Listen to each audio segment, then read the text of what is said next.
Welcome to Apologia Live, where a former Christian takes a look at the claims of Christians, but live from Apologia Studios here in lovely Nova Scotia, Canada. And of course, I have something else playing in my head. Today we have some exciting guests.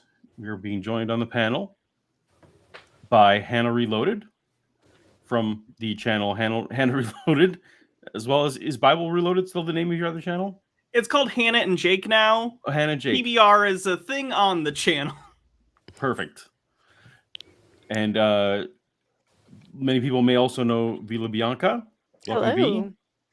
V is her primary, I think, is Skeptic Generation your primary outlet these days? Yes. So Skeptic Generation is the show that I produce and host with my partner. Yay. But they also have their own channel that you can check out. Yep. It's a little dormant right now, but it's there. I'm waiting for that cat animation to come back. Yeah. And joining me today is someone who YouTube may not be familiar with, but I'm familiar with. And I'm very excited to welcome my friend John Singh. Welcome, John. Thank you. Thanks, Paul. And I have no show, unfortunately. Maybe this will change your mind. Maybe you'll be like, I like this so much. It's time. Yeah, I want to do it every week.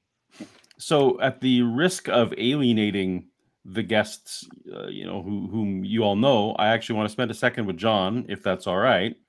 So John, for those who don't know, we worked together for a brief time. Well, we worked together. Not all that brief at Lucasfilm during episodes 2 and 3. You were there for? I was there. Episode 3 in Indiana Jones. The Indiana Jones that shall not be named. Yes, that's right. And also the start of Clone Wars, right? Start of Clone Wars when nobody knew who Dave Filoni was. Right. Dave took my office, actually. That was weird. But so one of the that in and of itself is amazing. And John has a history with Disney as well that we will get to. Yeah. That is directly related to what we want to talk about today. But I've never had a chance to do this, and I'm being very selfish, and I'm going to put John on the spot. John is my first guest that I've had on the channel that knew me when I was a Christian. Ah.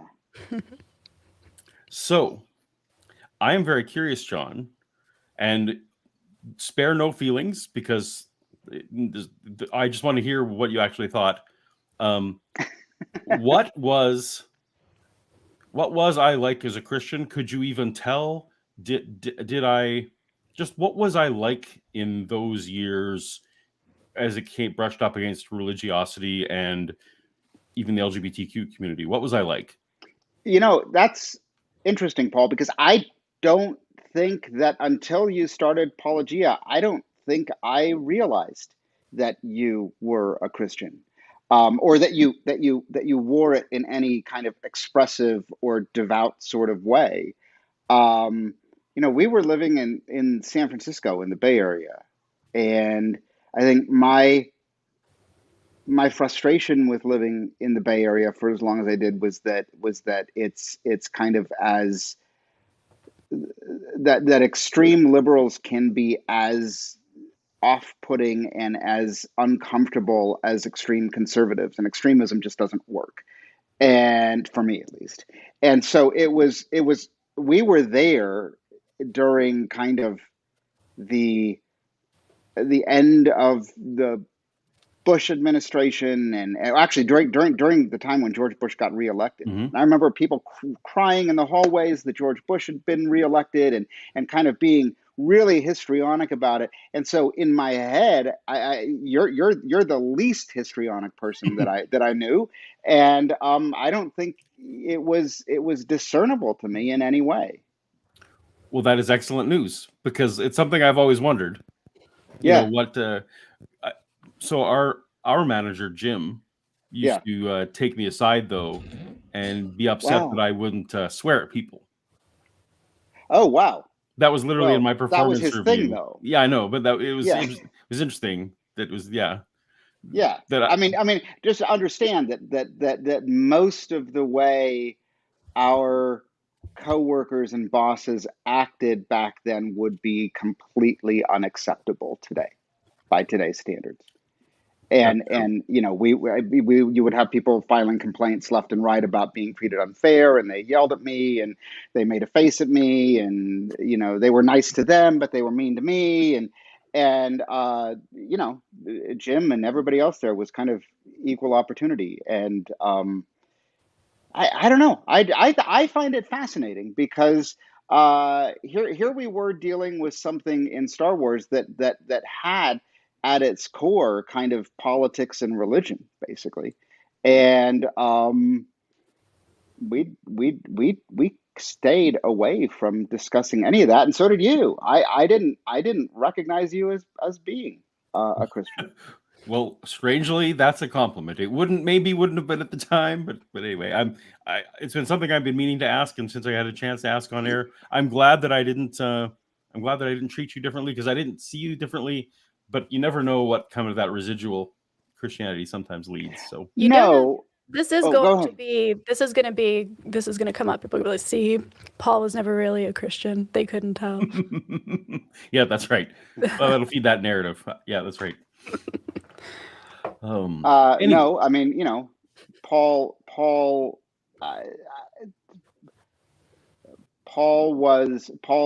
to my mind now, looking back, emulated what I would think are the best Christian values of acceptance and compassion and listening to everybody. And I think that you were in a very difficult position when we were working there, of kind of, I think we all were to a certain degree, but kind of, we had such a small team. We were Right. all kind of, you know, lightning rods for different groups to come at us and tell us what they thought and what they wanted to do. And the good news is that you know, we always had the sorry to distract on this, but we always had the ability to go back and say only one person matters in our company. And That's when we had a tie, it was, somebody would take it to him and say, break the tie. And then when it was broken, that was it. Which actually goes back, Hannah, to your question before the live stream. The answer was no one. The first day I was there, no one says no to George. That was just the very first thing that I was told on my very first day. You can say I'll check on that. You can say maybe. Ideally, you say yes, and then you come back a couple hours later and explain why it wasn't as easy as maybe you thought it was going to be a couple hours ago. But it was a monarchy. And that's why monarchy. everyone's favorite Star Wars is Episode 2, because that worked out awesome. I mean, Paul, for what it's worth, the way it was explained to me was, we hired you to do a job, do your job well. We hired you because you're one of the best people to do your job. And we always want you to tell us how it needs to be done. That's rule number 1. Rule number 2 is do what George wants. That's right. Yeah, that makes sense. All right. Well, I am sorry to take up so much of the start of the stream reminiscing, but I kind of wanted to get that out of the way. You just got a whole new audience. That's right. So what we are here today is to talk about William Lane Craig. And for those who are watching who don't know, William Lane Craig is an apologist. He is best known for his defense of the Kalam cosmological arguments, as well as being generally making philosophical arguments. He's writing a systematic theology right now. But he has a podcast, and on that podcast, lately he's been straying off of certain subjects. And what brought attention to the podcast actually was he had a couple episodes dedicated to me. We haven't talked about those yet on my channel, but it kind of made me re-listen and re-engage to what he's been doing. And man, he is not a fan of Disney. And I think everyone on this panel is a fan of Disney, at least in some tangential way. We'll see. But that actually was what I wanted to. Well, before we get into William Lane Craig's take on a lot of terrible things, let's just go around. Hannah, what's your intersection with Disney? Are you a lifelong fan? What's your intersection with Disney? So I have an interesting feeling about Disney in that I love the stuff they create, but the actual fact that they exist as they do is incredibly disturbing to me, and that they're the largest media organization in the history of the world. So that's kind of freaky. But like, I also own every single MCU movie on 4K, so I'm the problem. You know Right. what I mean? I it's frustrating to me because we wind up in a situation where I have to be like, hey, I know they're a giant multi-billion-dollar corporation, but also like they're just saying like, hey, we don't hate LGBT people. They're a lot of our customers, you know? I don't know. It's frustrating. I do like a lot of Marvel stuff though. So those who are, you guys are watching Apology Live, which is not my main channel. It's my new second channel, which I'm trying to grow. You will all realize that I am new to the streaming thing. It's only my second group stream, so I forget things like super chats. So we're gonna just check in on that just for 1 second. And a reminder: super chats will only be read if they are appropriate. I will not accept any. I will not be reading any super chats that are in any way belittling of my guests, or even in a way belittling the character. Well, actually, the character's fine. Personal traits about the people who are covering. So, but oh boy. So weird worker, man, I can never get that right. Gotta say, Paul, you're very brave asking John what you were like as a Christian on a live stream. I was willing to take whatever it was because I think if anything, my channel has shown that really I'm just here trying to get better because, 4 years ago, 5 years ago, I guess now, I believe what William LaCraig believed. I believe a lot of the stuff believed.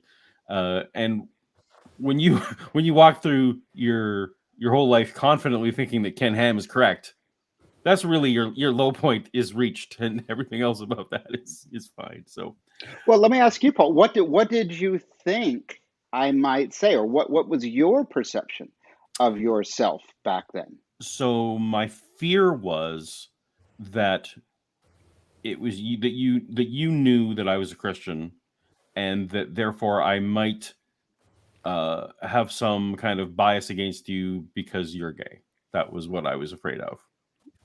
Now I didn't because I moved to San Francisco, right, from Mennonite colony to San Francisco. Blah. So by the time you got to Lucasfilm, I kind of had been over. I met Steve. I met so many great people there that sort of this was now just the norm for me by the time you arrived. But I think it's relevant to this conversation, and we'll get into it later when we listen to the podcast. But there's this section of this podcast that we're talking about where they discuss the idea that there are Disney employees, Disney cast members who feel that they are not being fairly represented because they are conservative Christians. Right. And would your opinion of me, or would your ability to interact with me have been different had I been very demonstrative about in a work setting, not in a personal setting, but in a work setting, been very demonstrative about who I am? So, and likewise, would my opinion of you have been very different if you had been very demonstrative about your beliefs and your and who you are as a person or work? I wouldn't like. I got to meet your partner at various things, and you were clearly a couple. We worked with someone in licensing who you may remember, who was very demonstrative about things. The head of licensing. Okay. And that was a bit weird. That just took a little bit of adjusting for me, but it didn't. No, I think it was okay. So for me, my big deal when I moved there, in my head, I was like, all sexual sin is the same in my Christian evangelical head. Like, so a guy shacked up with a girl is exactly equivalent sin to a guy living with a guy, or a woman living with a woman, or whatever combinations there might be. I had already resolved that in my head, that I should be considering all those things to be the same. And not everyone in my community would have accepted that, but I did. So anyway, we're off on a tangent now. Yeah. So sorry, and I don't mean to. Oh no! This is great. Out of here either. So yeah. So what is your take on Disney? Pretty much the same as Hannah.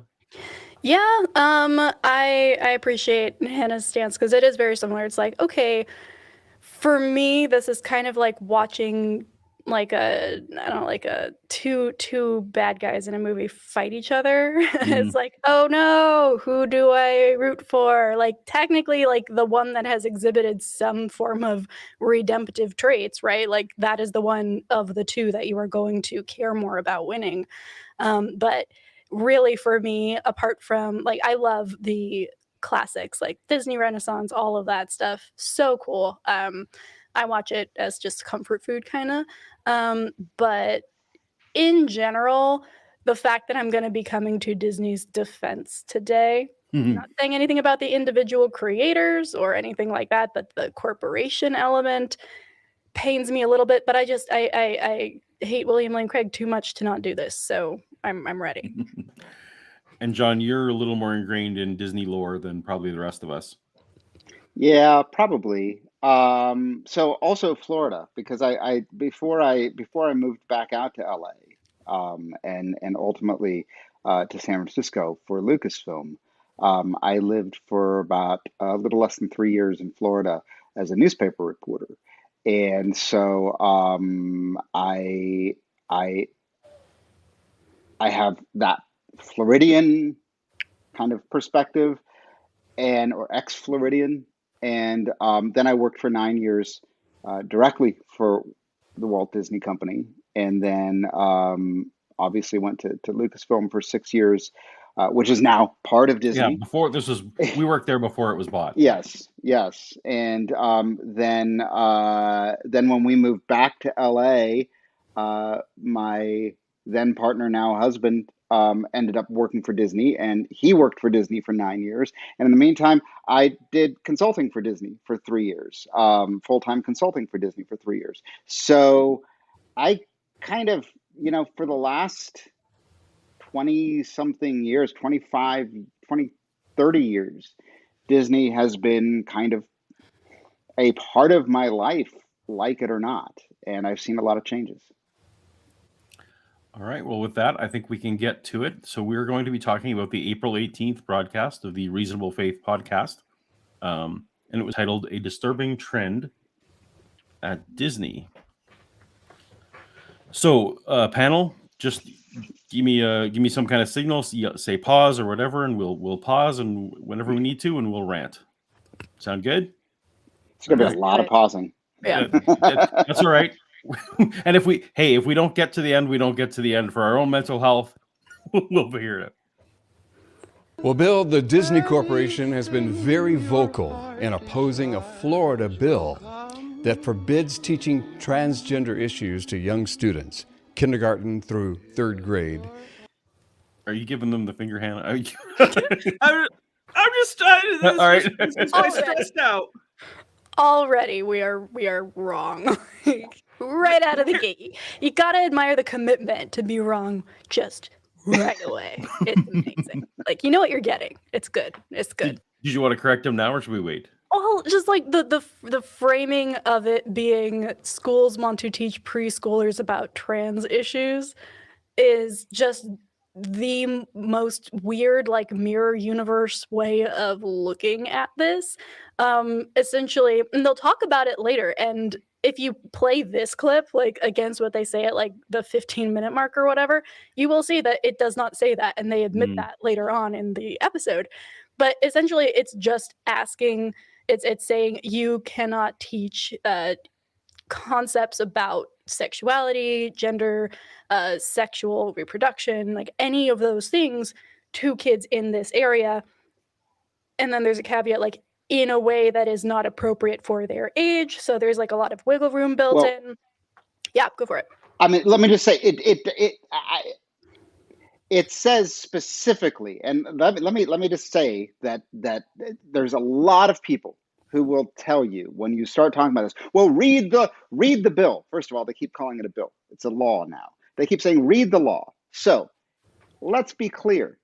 There's paragraph C of subsection 8 of this law, which says And paragraph 3 in this says classroom instruction by school personnel or third parties on not sexual subjects, on sexual orientation or gender identity may not occur in kindergarten through grade 3 or in a manner that is not age appropriate or to your point, V, developmentally appropriate for students in accordance with state standards. I I think mean, there's so much to unpack there, and we don't necessarily need to get.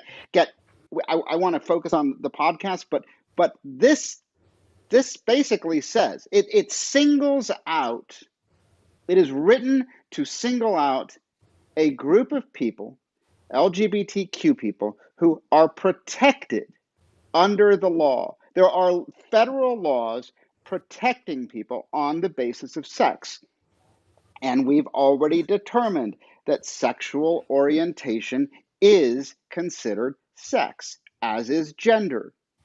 So there are so many problems with this law right up front. But one of the most interesting things to me is it says you can't teach gender identity, which implies to me that saying Mr. N's would be completely inappropriate under this law. Because why are you Mr. N's? Exactly.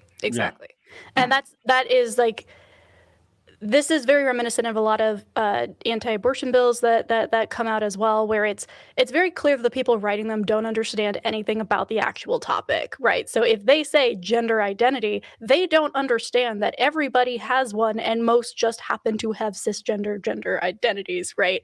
And so the way that they are using language ultimately opens up to a lot of loopholes, like that form letter that was going around. I don't know if it was real or not, but the teacher who was like, I'm officially not using gendered pronouns for any of the students. I'm going to use they, them for all of them, just as you wanted in this bill. And people were freaking out. It's like, well, that's the way you wrote it because of the ignorance of the people writing them. So, and when Miss Perkins leaves the class on Thursday and comes back on Monday as Mrs. N's, she can't explain why. She'll have to say, you go home and ask your parents why. Mm-hmm. I would have to explain why, though. That wouldn't be welcome. All right, let's get back. And an in-house video of one of their corporate meetings has gone viral. They're very blatant about making Disney productions more LGBTQ plus. Okay. In particular, All right. Let's just stop there for a second because telling somebody who's not from looking at somebody who's not from your country or your nationality and mispronouncing their name is the same as misgendering somebody, and that's the same as saying LBTG whatever that is.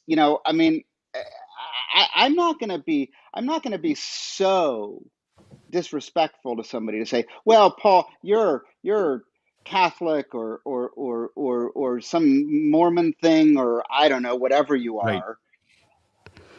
Yeah, exactly. It's like you guys have talked about the A theory of time versus the B theory of time. Like, don't pretend like 5-letter acronyms are like so complex and not able to be understood. Like, we know you guys are smarter than that.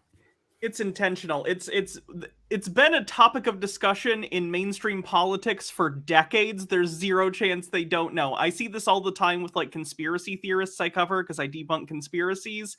And when they're transphobic or whatever, they'll intentionally screw it up because they think it's funny. It's so weird. It's the whole Fox News thing, of Pete Buttigieg or whatever his name is. It's intended as a way to provoke kind of a hostile reaction. So in that sense, I'm going to stop. I do love that you brought up the equivalent of like mispronouncing a name intentionally with misgendering, because that is a very similar motivation. And it's like, okay, if you mess up once, like, cool, you know what, John, he or she or whatever, right. whatever they are, whatever it is. Yeah, exactly. Yeah. I will say William Lane Craig has never once pronounced my name correctly, so maybe there's something to that. It's really hard, Powell. Promoting transgenderism. by introducing more queer lead characters, as they put it, and eliminating references to boys and girls and ladies and gentlemen at the theme parks. So over the PA or in their scripting, they will no longer use references boys and girls or ladies and gentlemen. You know, Bill, I know it calls for speculation, but do you have any idea why this is so important to our more liberal and leftist friends? Go ahead, Hannah. It just frustrates me that like I understand that there's a lot of work to be done in terms of like equality for like LGBT people and stuff, but for a lot of people, like I generally just try and go out and live my life, and then all of a sudden I gotta read on Twitter like, did you read the thing they're trying to take away today from you? Did you read how they're trying to erase your existence? And then they have the audacity to be like, why do all these LGQWXYZs care so much about this? You're the one doing this. You're the one doing it. Stop. Sorry. Oh, I'm going to get to that later on, even personally. Oh yeah, no, 100%. That comes up later. Oh my God. I've puzzled over this myself, Kevin. And if I try to put myself into their shoes and try to think as they do, I suspect that it has. Using they them pronouns flawlessly right there. Good for you, William Lane Craig. Well, you know, but that's, again, this is just a beautiful kind of propaganda tactic of talking about them.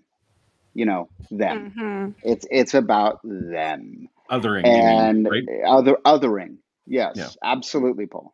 And you know, as somebody who grew up not only being gay and knowing from age 3 that I was gay, but also being, you know, having this funny last name and being from a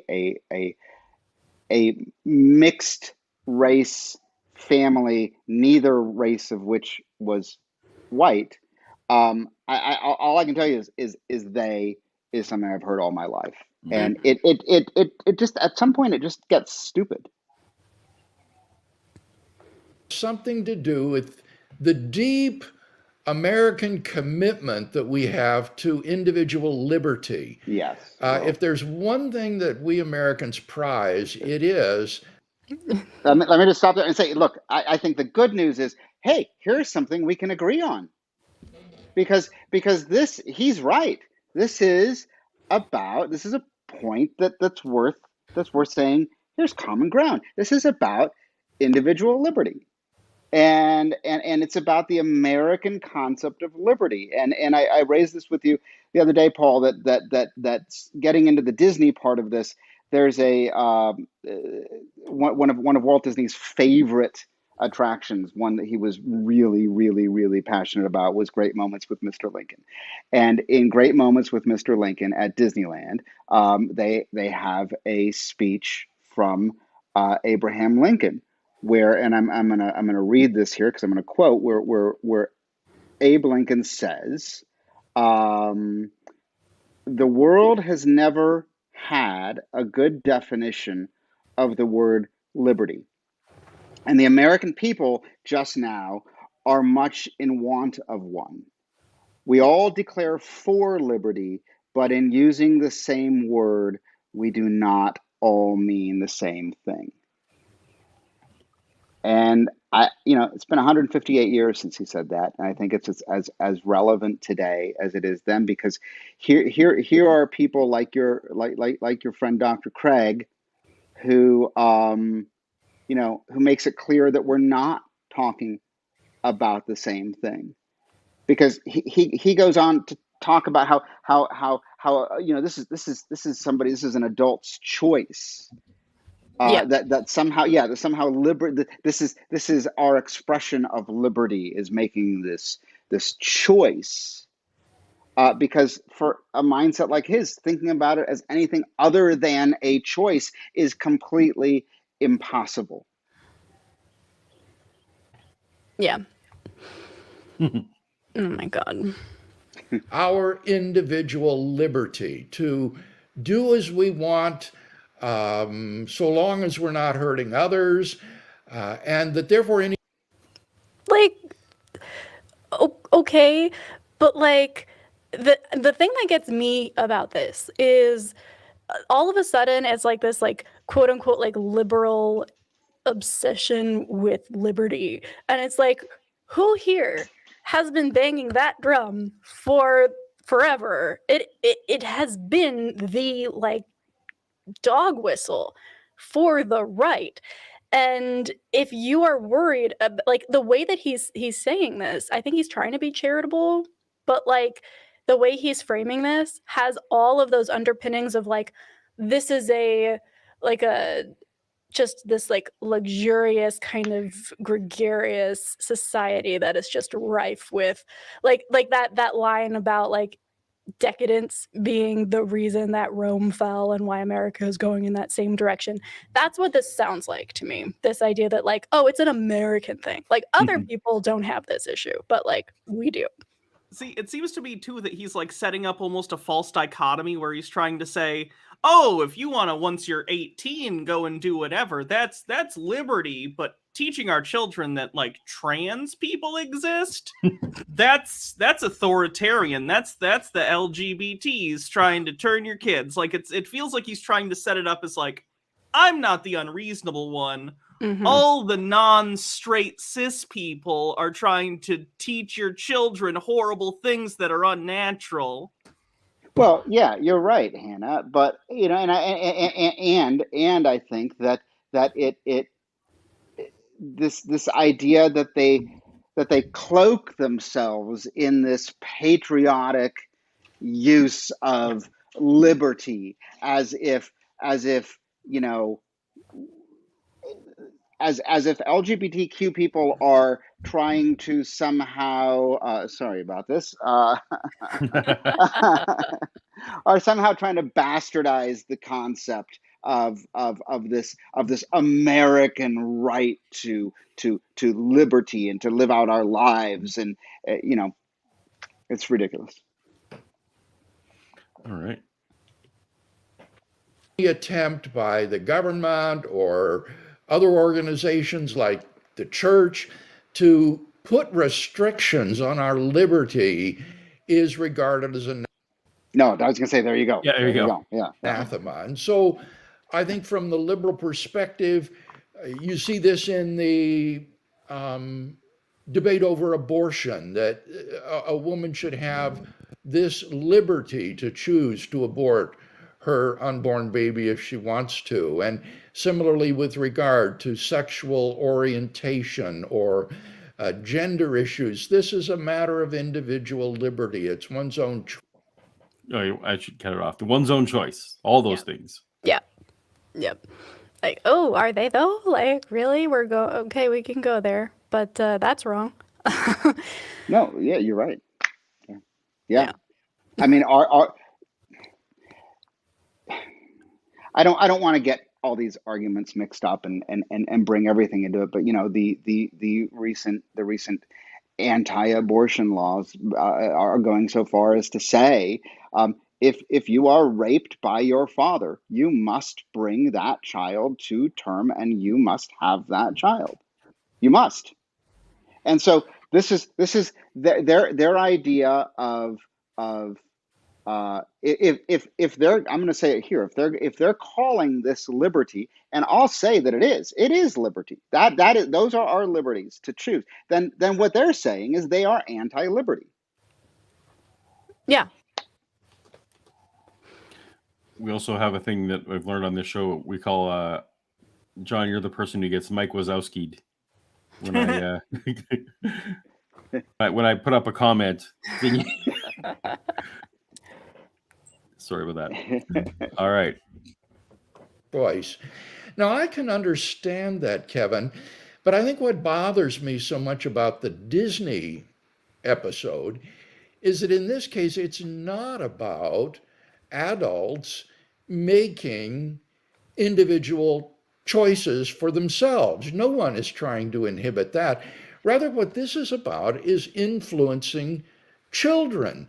It is attempting. Okay. I mean, we're going to get into it later anyway. So can I just broach the idea that I've never felt more forced into anything, more influenced, more groomed in my life than being forced to go to church. Mm-hmm. Yeah. The way that they talk about children, and it starts here and it just continues for the rest of this episode. It's like these innocent children are being molded and indoctrinated. They actually use the word indoctrinated and are like, oh, how horrible. Can you imagine? And it's like, leaving aside the obvious blatant hypocrisy there and that double standard, it shows the way they think about children, right? This assumption of kids as not being people. They are these blank slates that get written on and molded and shaped, and it's up to them to make sure that they're the ones who get to do it, right? And anybody else There you who tries go. to do Yes. it is wrong. So like, to me, it just like blew my mind. The rhetoric is just wild to me too, in that they describe what is essentially being able to say to kids, hey, you know, some people have two dads, some people have two moms, some people don't feel comfortable with like the gender that they were assigned at birth or whatever. That's somehow influencing them. Like, it's not teaching people reality that LGBTQ plus people exist isn't indoctrination. It's just letting your kids know, hey, this is a thing you're going to encounter in the world. Yes. Right. Yeah. Everybody is okay. Every feeling you have as a young person is all right. And I'm very curious how these people will react, because I looked up the statistic the other day. This is globally, not just in the United States, but 1 out of every 3,750 births is naturally intersexed. So, when one of, and I'll use the other, I don't mind using the othering here. If one of those people has a child who is naturally God-given, born intersexed, what are they going to do? How are they going to reconcile that? I will tell you that they pray about it and they pick one. They pick a gender, and then they actually a lot of times don't even tell the child. Oh, so they get The parent, to pick a gender after praying about it. Literally after praying about it. Yeah. Right. So Hey, I prayed about it. Does that count? There you go. Yeah. Right. I mean, you got to find out that God agrees with you. the first thing that happened to me when I came out was I was told that I should, go to Bible class with the girl down the street. God. To mold or shape the attitudes and even perhaps the gender or sexual orientation of innocent children. And that I just don't understand. Can I just point out that de facto, by them saying this, they're basically saying that they agree that they think that people's gender identity and sexualities are inherently mutable concepts that are not set in stone, or that are not born into you or something, or whatever, which is a weird thing for them to admit rhetorically, or at least to proclaim rhetorically. Like, what's their point here? I don't get it. You're right, Hannah. They grasp the concept. They totally understand the concept. They get it. But it's thank goodness for Aladdin and Jasmine kissing that stemmed the tide to keep all the kids in the 90s straight. Hey, I wasn't allowed to watch Aladdin because of nipples, so that's why I must be trans now. Really? Nipples? Yeah. Mm-hmm. Not the good teenagers take off your clothes that he allegedly says. I'll have you know, as a child, I watched Tootsie once, and now I wear dresses. So oh my Dustin God! Hoffman's fault. It is. That was only rated PG, as many times as you wanted on your own, and been influenced by the devil of Sidney Pollack and Dustin Hoffman, the twin devils. Well, they're just showing that to preschoolers now.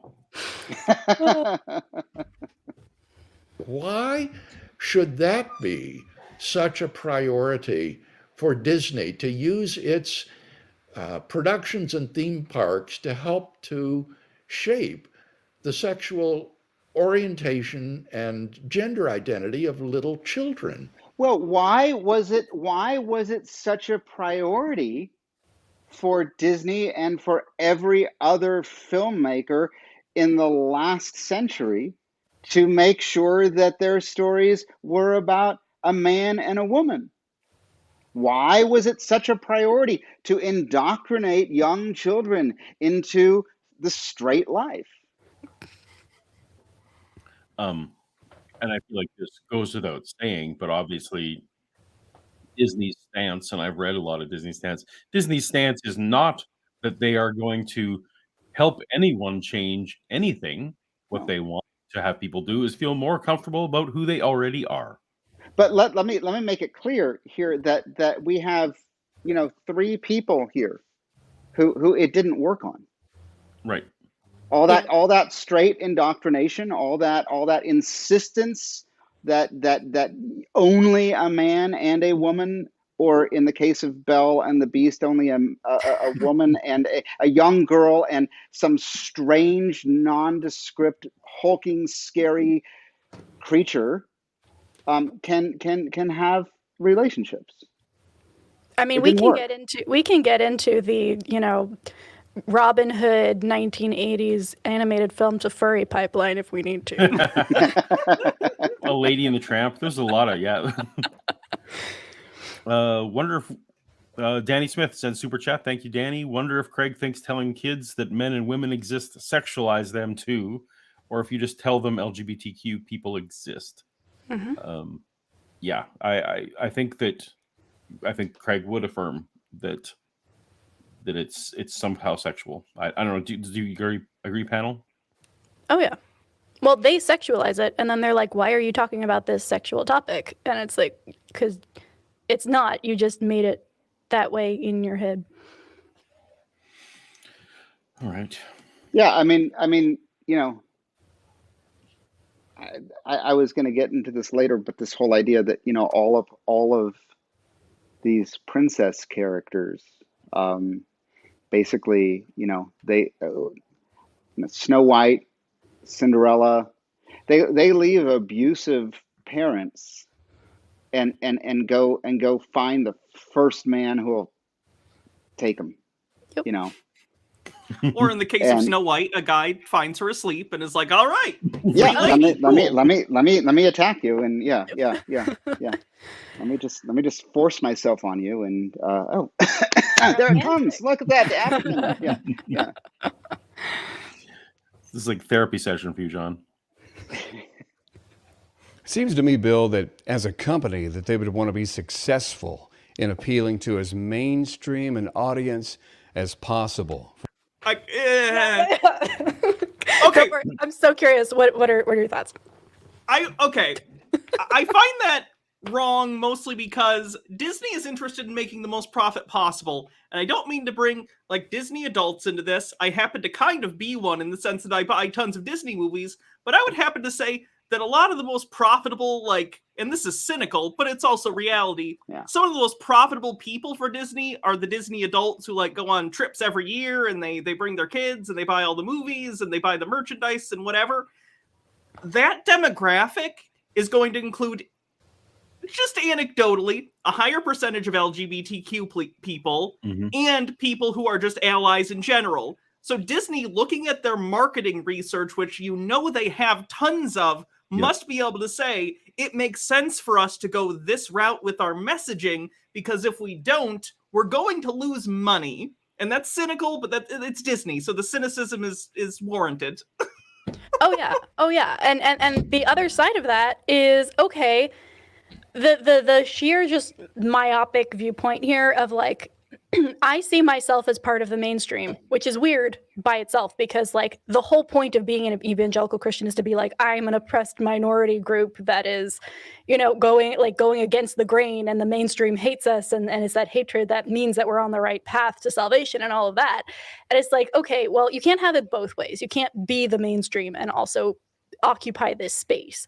But also, it's okay, Doctor Strange, the new Doctor Strange movie, was asked to censor and remove all LGBTQ references if it was going to be released in Saudi Arabia. They said no, it's now not going to be released in Saudi Arabia. Is that for the LGBTQ issue specifically? I'm sure William Lane Craig would agree with that. But what else are we going to allow other countries that also consume Disney products to dictate, right? Like, is William Lane Craig on board for Saudi Arabia being like, you know what? We're just going to censor stuff we don't like. Okay, LGBTQ, we're on the same page there. What happens when they're like, we don't want any representation of Christianity ever in anything? Are they going to agree with that because it's good business, right? Like, it just feels very myopic. By the way, the Doctor Strange is all of 12 seconds.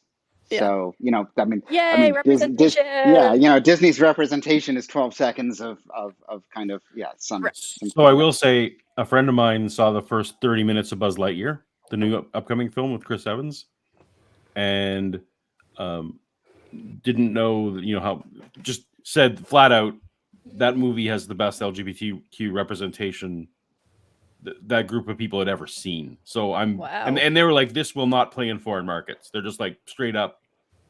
And the best part about it was they were like, no one hints at this at the marketing that there's a huge LGBTQ element in them. And like, that's the point. That's where you want to get to, right? That's where it's like, this is not a selling feature or anything. We just happens to be a thing in the movie. So I don't know if that's true or not, but I trust my friend who's seen it. Cool. Hopefully, well, but I think Hannah, you raise a really good point, which is that of the same-sex couples, or in a couple of cases, the straight person and transgender couple that I'm friends with, that they seem to be, my gay friends who have children tend to be have a much higher affinity for Disney.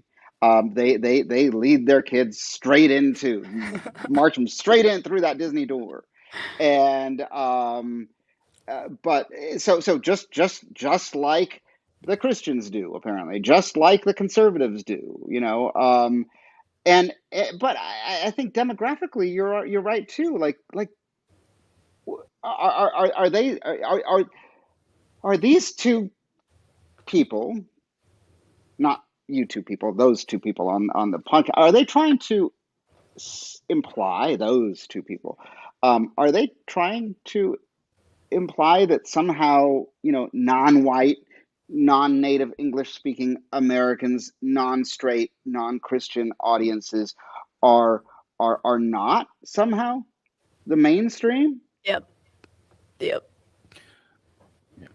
That seems weird to me. 100%. There's that. There's also the whole stupid, as Hannah already brought up, was literally segmenting your market is the way to maximize profits. Those of us who run YouTube channels here, and John's worked in PR a ton, we all know that going for the blandest version of anything is not the best way to sell something. It's just not. Right. Which is why if you go to the deep south, you'll never see kind of non-mainstream, as they call them, representation of people in commercials that you will if you go to Detroit. Right. For business, for financial reasons. But executives are very bold in alienating a huge portion of their customers. And I just thought I caught the signal there. And don't seem to care whether they allow Disney into their families, this audience. And by the way, there's a rumor, and it's not verified, there's a rumor that they've gotten a massive amount of cancellations and boycotts because of this. Well, this is perfect, because they're not even talking about facts here. They're talking about this rumor that maybe, we're going to find out on May 10th, but because that's when Disney reports its next quarterly earnings. But I can tell you, as somebody who follows a lot, and I think Hannah, you probably do too, and V, you probably do too, follows a lot of Disney fans on social media. All I see lately is that the parks are packed.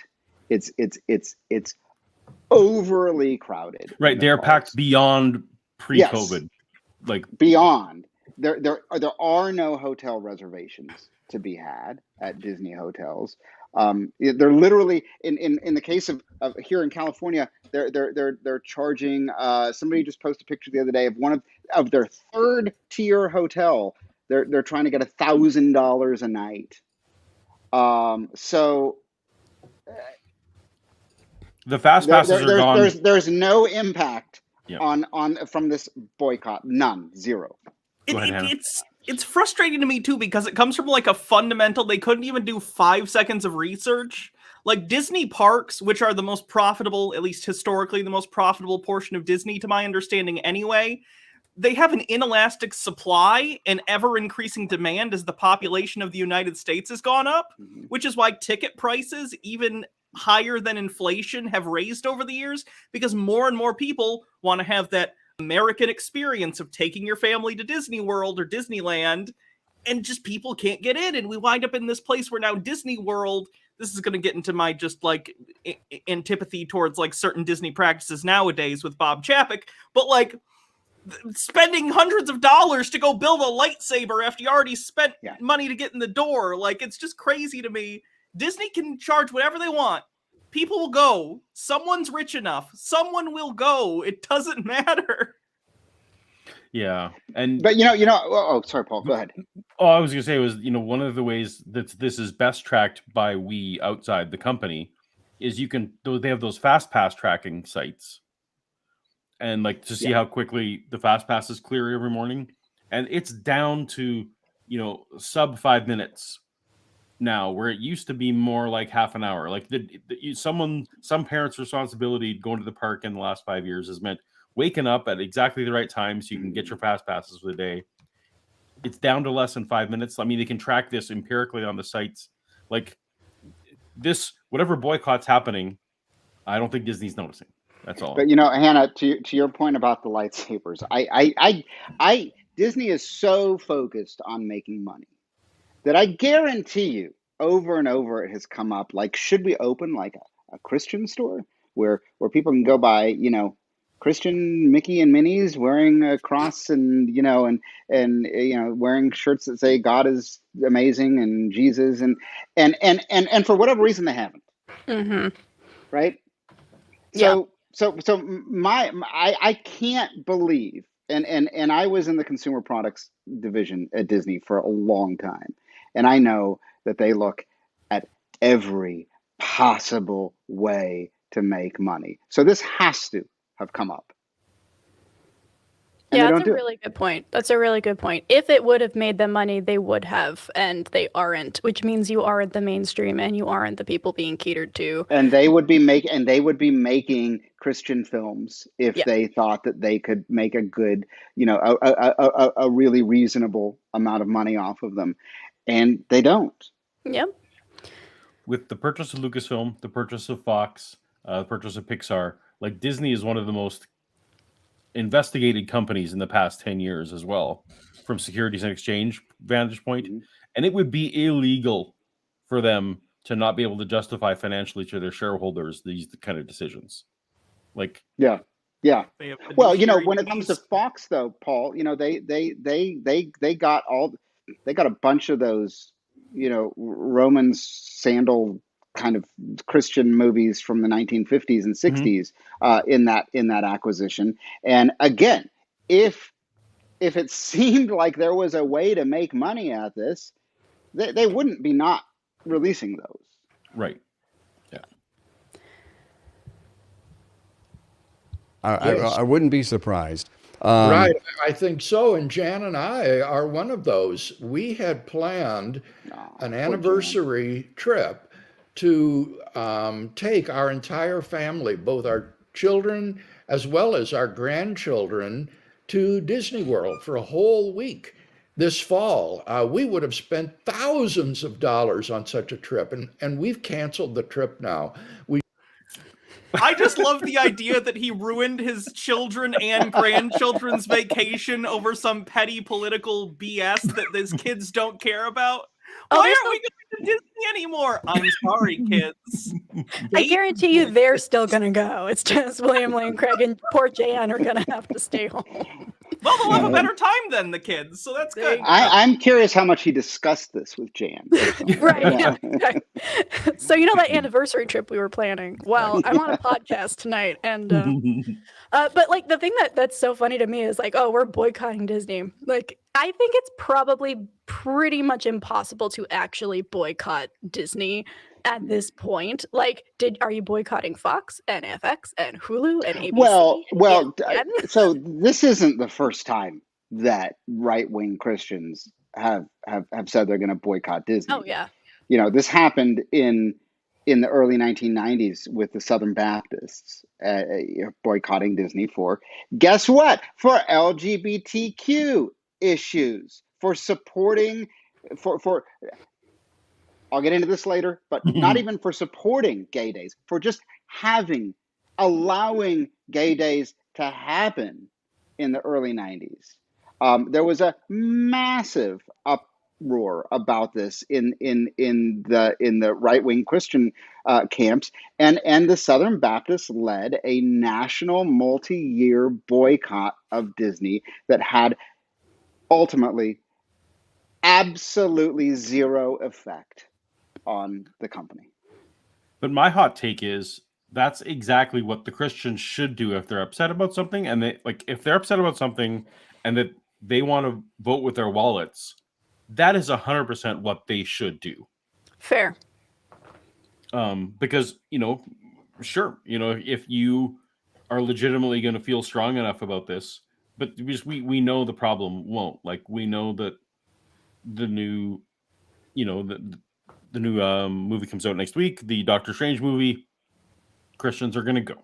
They're going to buy a ticket for something else. They're going to buy a ticket for. Well, there you go. I was trying to come up with Although, the movie real now quickly. with I don't know what it's like where you guys are, but assigned seating with COVID actually started to get closely monitored. But I mean, doesn't this put them in a very? We can get to that chat if you want to. Mm-hmm. Let me quickly do it. Metaphysical Alicorn says, recently came out as bi and gender non-conforming to my mom, and it did not turn out well. I'm very sorry, Alicorn. Do you have any suggestions toward dealing with the conservative parents? I still live with my mom and I'm 20. This is a good group to ask. I will let them quickly answer. Oof. I wish I could come up with some easy, foolproof response. I did read a kind of tongue-in-cheek, but actually quite serious advice column that somebody was floating around on social media the other day, probably from like 10 or 15 years ago. But somebody wrote in to like a Dear Abby style thing with exactly this question, and the answer, again, probably tongue-in-cheek, but pretty powerful, was basically to say, hey, Mom, I will try to change who I am if you for a week can become a lesbian. Just do it. I mean, it's that easy, right? I mean, just changing. But I don't think that. I mean, I think that to a certain degree, you kind of have to accept that they're not gonna come to it immediately, and it's gonna take time. Yeah, I always tell people when they bring this kind of thing is there's a pressure to come out and represent, and like be your true self at all times, no matter what the cost. And if you can do that, that is amazing and you should, but that is also a privileged place to be in. And you should be first and foremost looking out for you, looking out for your mental health, your physical health, your financial safety. So if right now you're coming up to probably a really hard decision, which is what is going to make my life better, right? Nothing is going to be perfect. But you can decide, I am not financially secure or physically able or mentally ready to leave. So what I am going to do is decide to stay for now and maybe plan out what leaving would look like. Or if that is too painful, if you cannot do that, then that is okay. And the next step is going to be starting to figure out how to remove yourself from that situation. So really just prioritizing your safety and your health above everything else, including the pressure to be a good queer person, I think is what I would say. And I I'm a think bad person to ask this because I don't talk to my parents anymore because of this. that Not someone to ask. I don't know. If you figure it out, let me know. Well, but I think that this is something that is very common. You know, this is something that all of us have had to go through in one way or another that straight people just don't have to go through. They never have to kind of reveal themselves, and this is a hard thing. And what this person has done is very brave and takes a lot of courage. And I hope that they will recognize that there is somebody in their life who admires them, who loves them, who respects them, and who will be supportive of them. Also, can we just take a moment and say, like, yay, congratulations Yay, for yes, coming out. It's congratulations. amazing. We're so excited for you. All right. Well, let's get back But to the. also, this is relevant, though. Also, it is relevant because the Florida law makes it very clear. This person who whose chat you brought up says that they're in their 20s.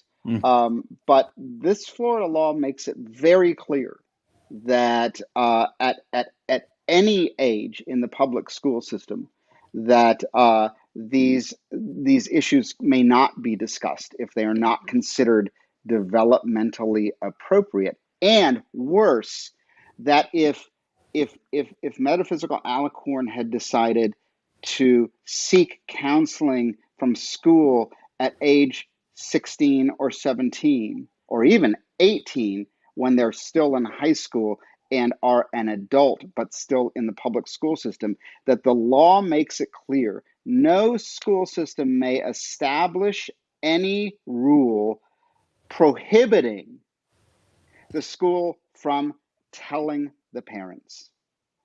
So there's a double negative there. It's very hard to parse, but basically what it means is the school has to tell their parents. The school is required to rat them out. Yeah. And if somebody says, well, I want to talk to my counselor who I trust because I want to go to somebody with myself and I want to express myself, that the law says that counselor is required to call their parents and say, guess what? Your child just came out to me as gay or lesbian or transgender. Does the law specify subcontractors? I'm sure it does. Yes, third party. Yeah. Mm-hmm. Terrible. You just cannot, in good conscience, support a corporation that targets innocent children in this way to try to shape their sexual preferences and gender identity in this way. And I must say, Kevin, I'm baffled too. I don't see how this makes good business sense to needlessly. So I'm curious. This is cutting off your nose to spite your face. So they're going to take their money away from Florida as well, is what they're saying. So to punish Disney, they're going to take their vacation and all of these tens of thousands of dollars they were going to spend in Florida away from Florida. And it's going to go to the Ark Encounter in Kentucky. They need it. I don't know. This is kind of related, but I recently there was like a poll that came out that showed like something like 20% of Gen Z, I think, identifies as LGBT or something. I'm wondering how much of this like new gay panic type stuff is coming from that. Are conservatives seeing that and going, oh my God, they're turning the kids queer, instead of just being like, oh, society's more open, so people are more comfortable thinking about these things and coming out and stuff. Like, are they panicking about that or what? Yes. It's weird. Oh, yeah. 100%. Paul and I actually did a video on that. Yeah, they are. But the weird take on that is that they're doing it because it's trendy and it makes the kids feel popular. Yeah. I don't know how much things have changed since I've been in high school 10 years ago, but that was not fun. Well, I think they have changed to a certain degree. I think there are some circles in which identifying yourself as an LGBT person is considered cool. And I don't have children of my own, but I have been responsible for helping raise a young woman who's now 22, almost 23 years old. And when she was about 16, she called my husband, her uncle, and said, "Oh, Uncle Jeff, I'm lesbian and I want to tell my mom." And he's like, "Why don't you wait for a year or two? Have you dated anybody?" And she's like, "No, but I just think I am." And I think that part of it was her way of kind of wanting to identify with people that she liked and admired. And so she wanted to say, "I'm one of you." And I wonder if you ask the same people in 10 years, how many of that percentage is going to say, "Well, I thought I was, but I'm not." Regardless, though, I don't get why right-wingers care. Like, if someone if someone is for a while like, I don't know, I'm questioning, or they think one thing, that's fine. Absolutely. Who cares? That's not bad for you. No, of course not. But I don't know. They've just. I think I agree with you, Hannah. This is a total non-issue, but they've taken this non-issue and made it into an issue. And by making it into an issue, they're calling attention to it. They're making everybody take a stance one way or another. And unfortunately for them, just as it happened in the 80s when there was so much anti-AIDS and AIDS scare.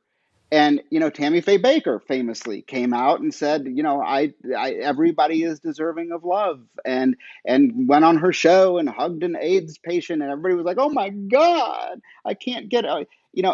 She did more, and making it be an issue did more to turn public sentiment away from hate than would have happened if they just kept their mouth shut about this.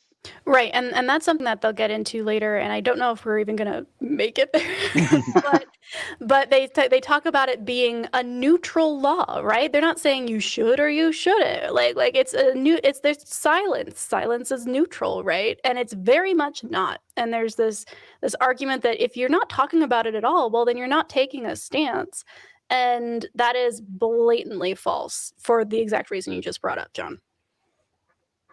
All right, well, let's try and get there. Alienate such a large portion of your clientele. But this isn't unique to Disney. We have seen this over and over again in the corporate and in the sports world, where, for example, leagues like the NFL have adopted policies that are in line with progressivism and the values of the left, at the risk of alienating the mainstream of American society. Gee, all these companies keep adopting progressive identities, and corporate profits are at an all-time high. Why do they keep doing this to themselves? Except Chick-fil-A. Yeah. I've heard the NFL's about to go broke. That's what I heard. Oh my God. We'll know just how many cancellations and what the numbers look like in May when Disney releases their numbers. Also know just the way financials work. Like you don't find out. They don't do this. They'll be reporting like third, fourth quarter. They're not reporting first quarter park attendance. In a couple weeks. No, they're not. But although somebody did, I can't remember who it was the other day. So, an executive at Disney did basically come out and say, "This is not, Right. this isn't just non-material to us. It's not happening." Like, Mhm. yeah. Yeah, but just as a That's not how they're not finances going work. to break It's it. They're how- not going to break it out. No. To their shareholders and so on. Until then, they're making no comments on this, but there is word that There is no evidence. Anyone who says no comment has something to hide. That's how that works. there's been massive cancellations. Massive. Let's take a look at a clip of the video from Disney corporate president Carrie Burke. Bill, this is what some of the controversy is all about. Okay, this is where I know I'm weird here. This is bothered me because this is so. I don't know. Carrie is not the president of Disney. No. That confused me as well. I was like, wait. So Carrie is the president of what's called the Disney General Entertainment, and that's a new division, John. I don't think that was there when you were there. Yeah. So that division encompasses basically the unique television production they do. So it covers ABC scripted programming, Fox and FX scripted programming. I'm missing one. National Geographic. It doesn't include Marvel and Disney, or Marvel and Lucasfilm, for example. So like Carrie's, it's great. She's in charge of that's a massive amount of programming. But she's not the president of Disney. And none of that is like necessarily geared towards kids. Like they're talking about Disney princesses and they're pointing at somebody who's managing National Geographic stuff. Right. They're Yeah. also talking about the Or parks Grey's right Anatomy now. or yeah. Right. Yeah. It's like The Bachelor. Like, can you imagine? Because ABC is The Bachelor. Can you imagine if they were like, look at what they're doing, this ridiculous heterosexual agenda.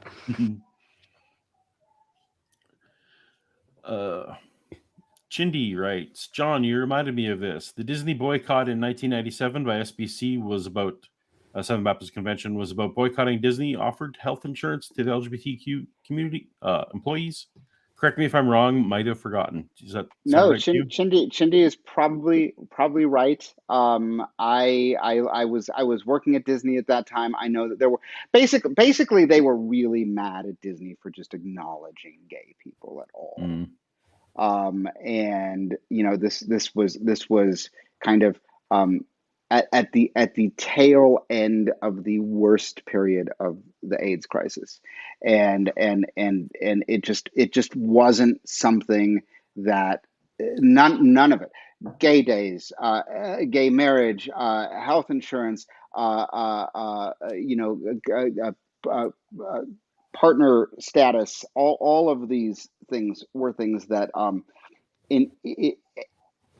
any acknowledgement by Disney of gay people or LGBTQ people as human beings was really anathema to the Southern Baptist Conference. Makes sense. I don't sorry, I know we're already like No, we don't. I don't care if we get to the end. We don't need to get to the end. I don't understand the stance on the gay day thing, because that wasn't an official thing put on by Disney. People just showed up to Disney on a planned day with like T-shirts. Did they want them to kick them out because they were gay? Yeah.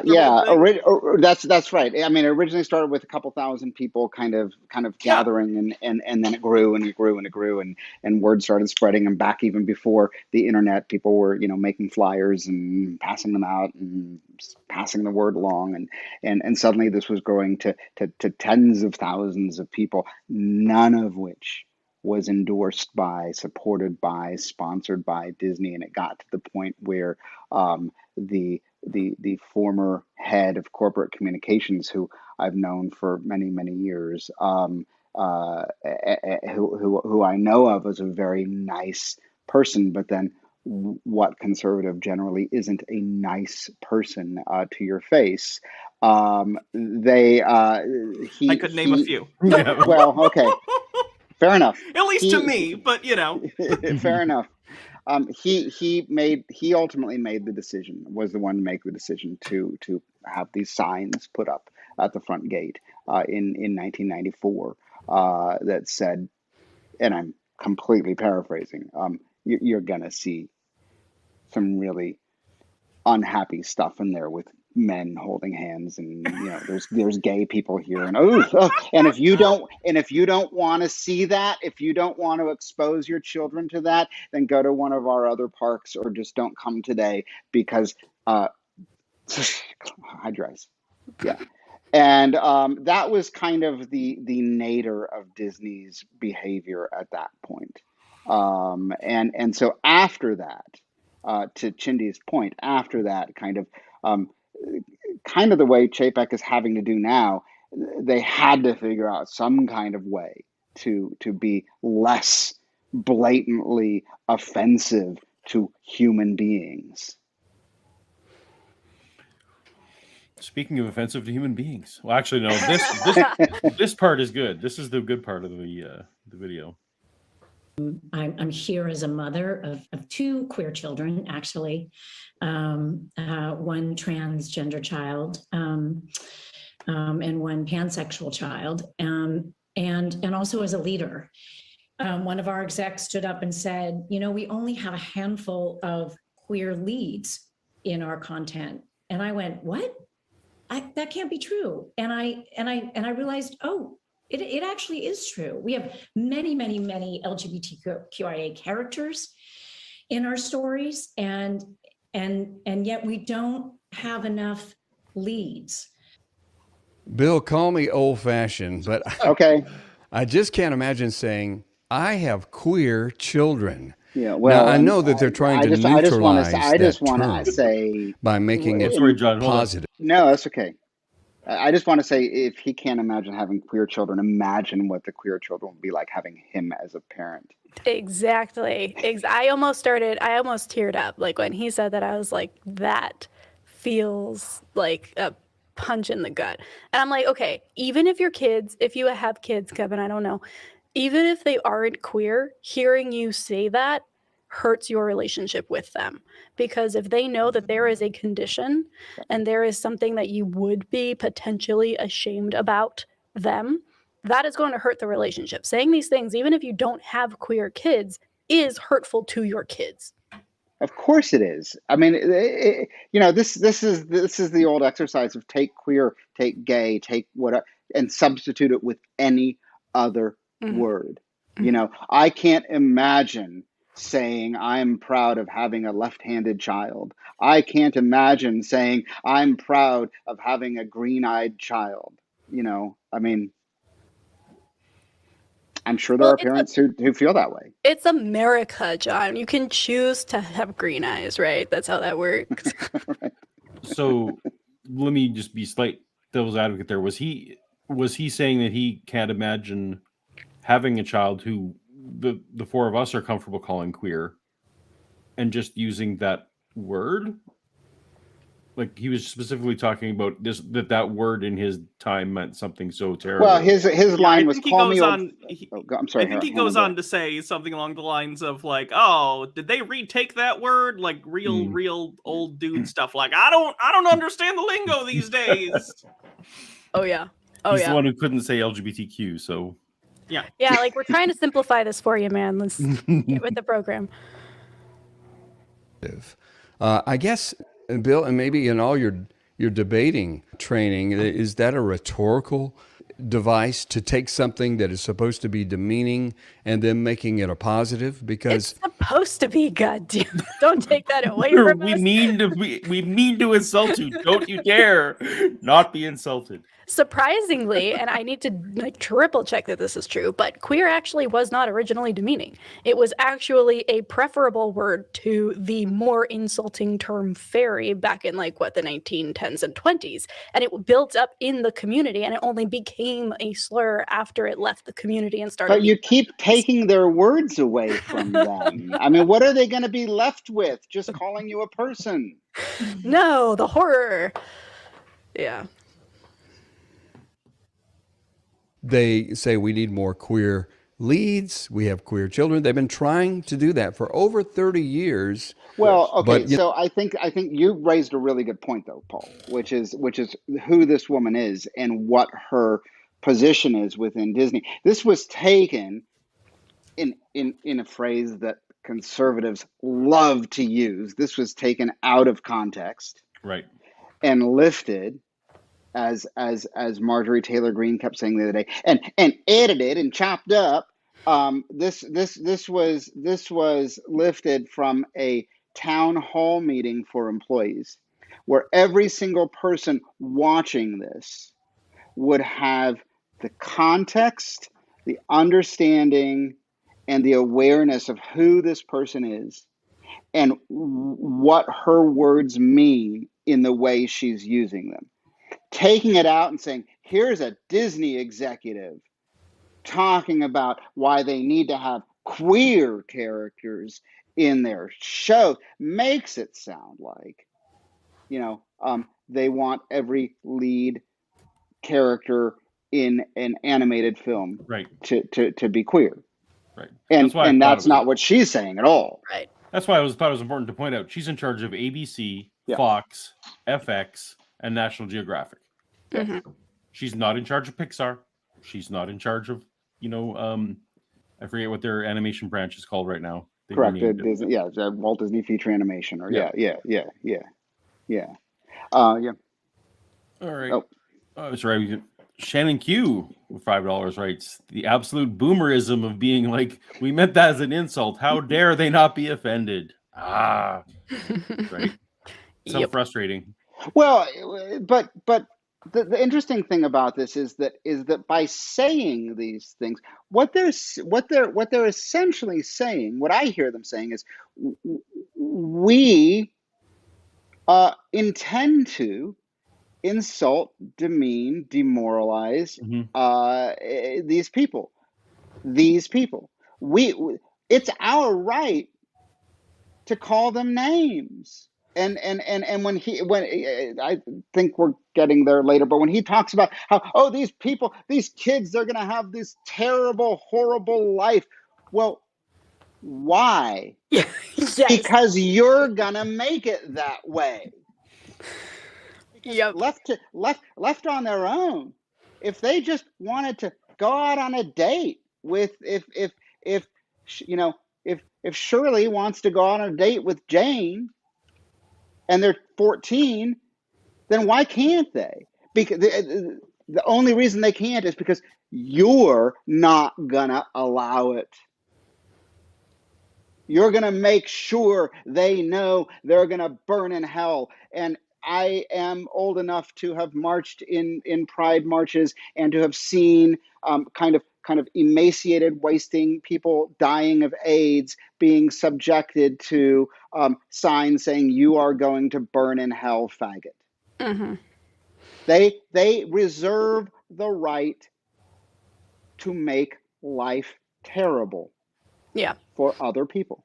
It really comes off in that that abuser mentality and that language of abuse of like, you are bringing this on yourself, right? I have removed myself from the equation. If you are hurting, it's not because I hit you, it's because you did this.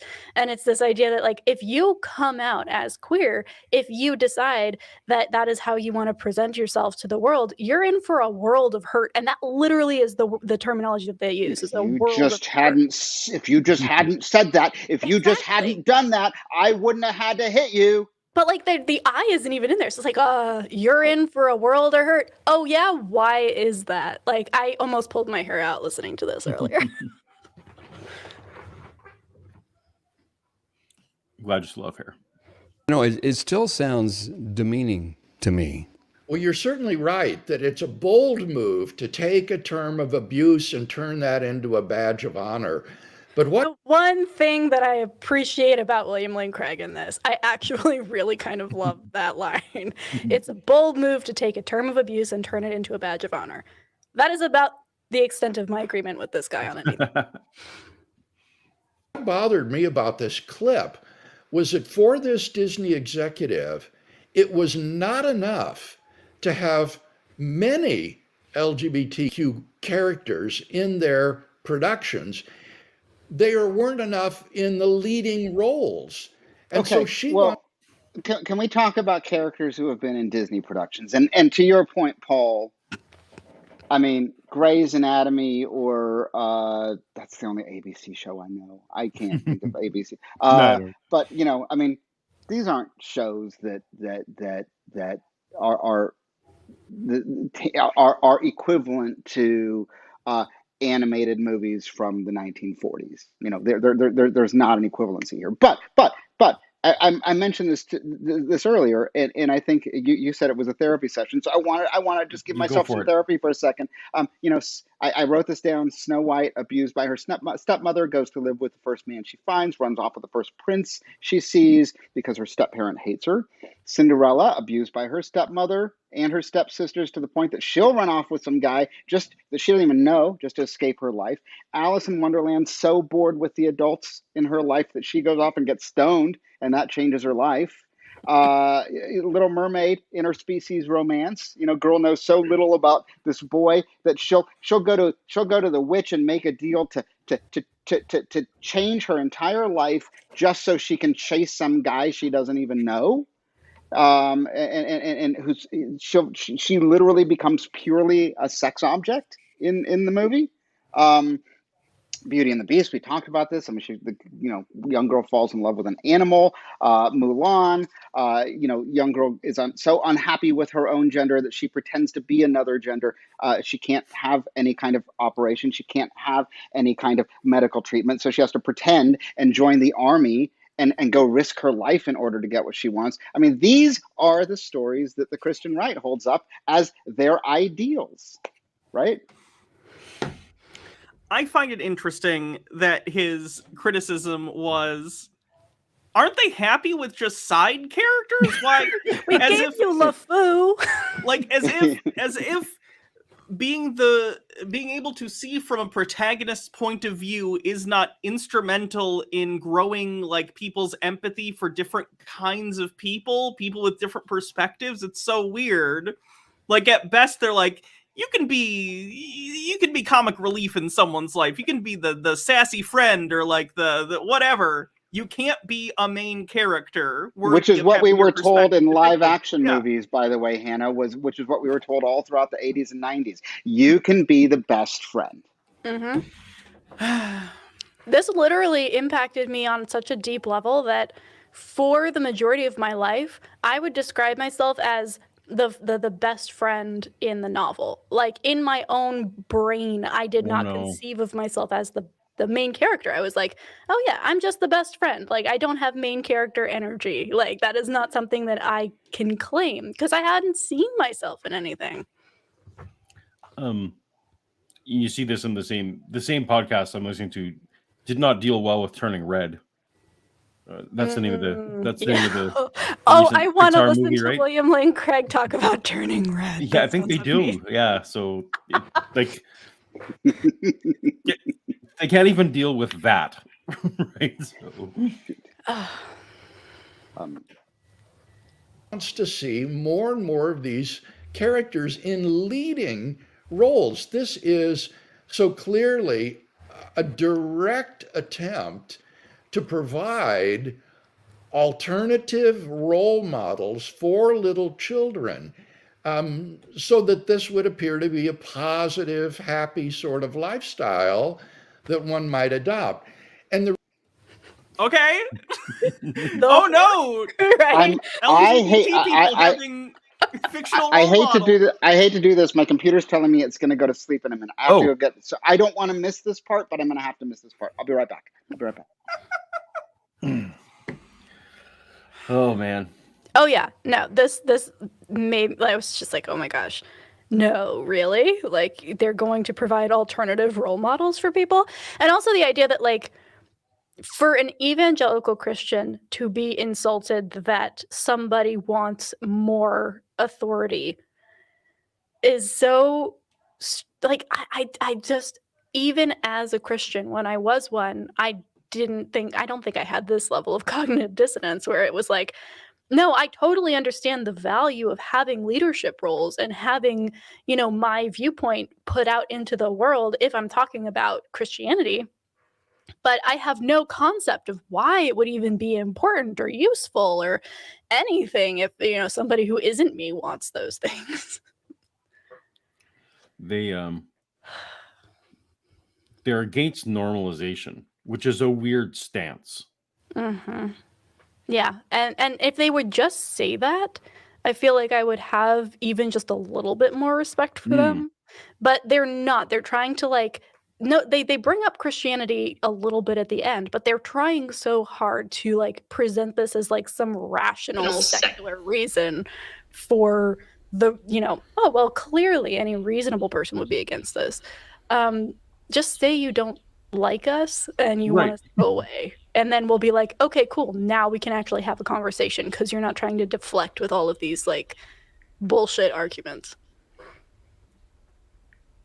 The reason this is so serious, Kevin, is as was explained to me by my doctor friend Peter May in England, who works in this area.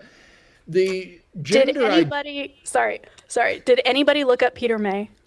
I didn't. No. I did. Oh, I was like, tell us. Yeah, I was like, who is this person? It's his doctor friend. It's his doctor friend. His doctor friend from England.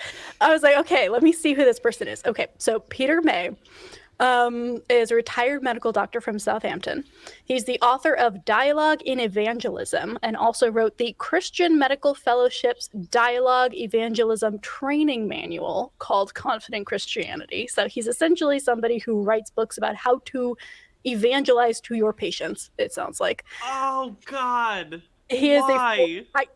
I know. It gets worse because I was like, I saw that and I was like, I Googled Peter May conversion therapy. And the first thing that popped up is an article that he wrote after the Church of England's General Synod endorsed a statement that conversion therapy has no place in the modern world in 2015.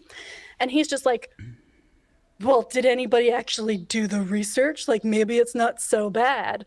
Like, has anyone pointed out how bad it is to be gay, though? Like, huh? Like, it's the worst article I've ever read, and it's just this, like, passive-aggressive, but maybe conversion therapy isn't so bad.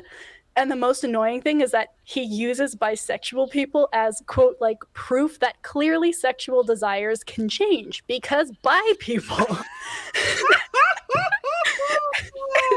It was delicious. I have the link, Paul, if you would like. Yeah, we'll put it in the description after. Although I hate to send people there unequipped, but he's kind of getting into something similar here. True. In a moment about kind of the malleability of sexual identity. It makes sense that might be his source. That makes that checks out.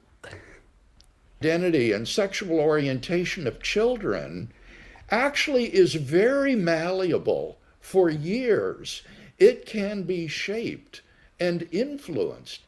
And what Disney does by providing these positive role models and encouraging children to explore their sexual identity. Okay. Providing positive role models is not the same as encouraging sexual experimentation or sexual behavior. Totally different things. And you know, as I was saying before the show, I feel like I'm an old, but I am old enough to remember the 80s and the 90s and the AIDS crisis, and I just don't get it. I don't understand, and maybe the three of you can help me understand, why are Christians so obsessed with gay sex? I don't get it. I have so many thoughts about this, but it will take a wild tangent. But yeah, it's the amount of hyperfixation that is presented in that direction is the creepy part of the conversation. It really is. It's just, why are you thinking about that? That is a really disturbing thing to be thinking about. I don't think about that stuff, right? Exactly. You know? Oh my God. I mean, it's really unhealthy.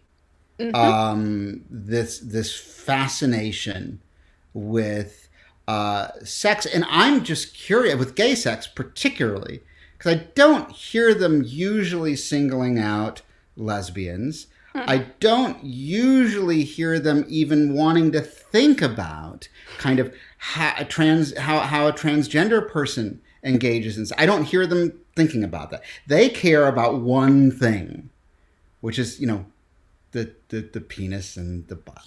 So I mean, that's their thing. I was a Christian, so I can, you know, I remember what some of it was about for my friends. John, you're old enough to remember Crying Game. Oh yeah. The thing that they're most upset about. Give away the secret. They are Christian. The Christian friends I was with, their biggest concern was that they might accidentally be attracted to a trans woman. Like that's just they're worried. They're literally worried that might happen because they might be gay then, because right. They don't believe that trans women exist. and to your other point, you know, it's just the ickiness. So whatever makes them viscerally icky is what gets focused on. And of course, because as most people watching my show will know, only men can be in leadership in the church. The thing that makes I was going to think this makes straight men that most comfortable, but it's actually probably not the most straight men. It's probably men who have had thoughts that they've needed to pray away. Yeah. No, I really hate. So I just want to clarify there. I want to backtrack for myself. The trope that you're probably against gay, whatever, because you are. That I don't believe that at all. Like that's not a weapon that anyone should use, in my opinion. But it sometimes happens. I agree with you, Paul, that you shouldn't do that. I will also tell you that I worked at Disney in a corporate capacity in my 20s, in my mid to late 20s, in the 1990s. And I got to go down to Orlando quite a lot. And one of the truths about humans, a lot of humans, is that we're very sexually active in our 20s. And I will tell you, it was not difficult to find straight married men who really, really, really wanted to hook up. And most of them were kind of outwardly Christian. They would come in, you know, wearing a cross around their neck, or making a point of showing you the picture of their family before you kind of did anything, right? And it was weird. It was weird how many kind of closeted, gay, straight, married men, Christian men, were really, really, really just frustrated, repressed, in the closet, at least curious people, right? And that is why people feel like things are changing so fast now, right? They're thinking, we're seeing more representation, we're seeing more acceptance, and we're then seeing more people come out. And it must be because they're making them come out, and it's this like causation thing, and they're not understanding that it is that correlation. Gay people have always been here. Lesbians, trans people, bisexual people, non-binary people, we have all been here the whole time, and we lived really repressed lives because of you. And so now that we no longer have to do that, you think, where did they come from? This is so strange. And this is a conversation that the three of you are much better versed at than me. But my understanding is before Christianity, trans people were exalted in most religions. That when you look at Native Americans and Egyptians, that trans people and same-sex people, gay and lesbian people were generally considered special, really special. Or even just not even special, just like, oh, every person decides. Like I was on TikTok and I found this person who is this indigenous two-spirit person, and they were talking about how everyone in their tribe up until the age of 7 is not gendered, and then at the age of 8 they decide on their gender, and some are decide I'm a boy, some decide I'm a girl, some decide I'm two-spirit, whatever, and they get paired with somebody of that gender to teach them how to be that. And so it's not even like you are the special one, but like, oh yeah, there's other options. But Yeah.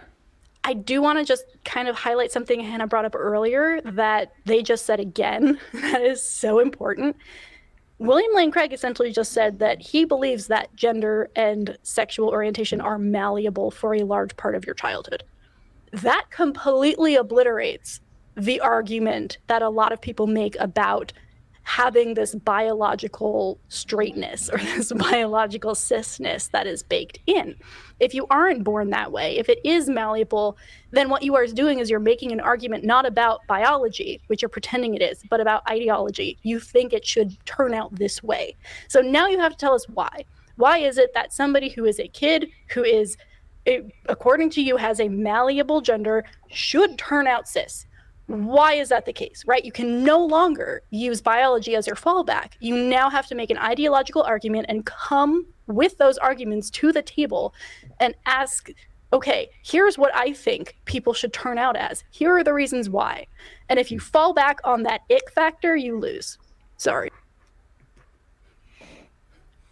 I agree. Well, I it's interesting that to that point about whether it's fundamentally biological or whether it's ideological, there was I'm sorry I didn't make a note of the website, but I recently saw a very interesting graph that showed that what happened when punishments for being left-handed were removed.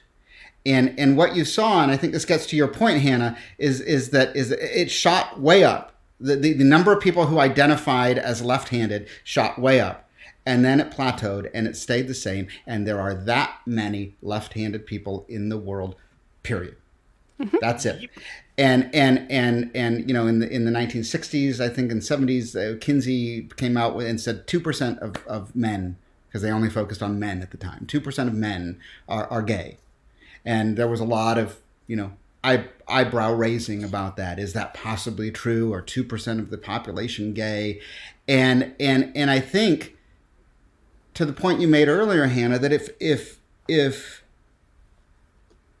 all of the punishments, all of the restrictions, all of the societal kind of objections to being lesbian, gay, bisexual, transgender, queer, intersexed, asexual, if they were to come away, then you would probably see a huge increase in the number of people who self-report and self-identify as one of those categories, and then it would stop. Mm-hmm. Yep. And if these people would stop being so freaked out by it, then they could figure out who is gay and who isn't, and we would know. So, as I kind of predicted, we have not gone incredibly quickly on this. We're coming up on the 2 hours, so I want to be respectful of the time I asked for from you guys. Is there anything that we should skip ahead to? Did anyone have specific notes about anything they wanted to? Or do you want to just do like 15 more minutes of whatever comes next? Let's do 15 more minutes. I vote, yeah. Cool.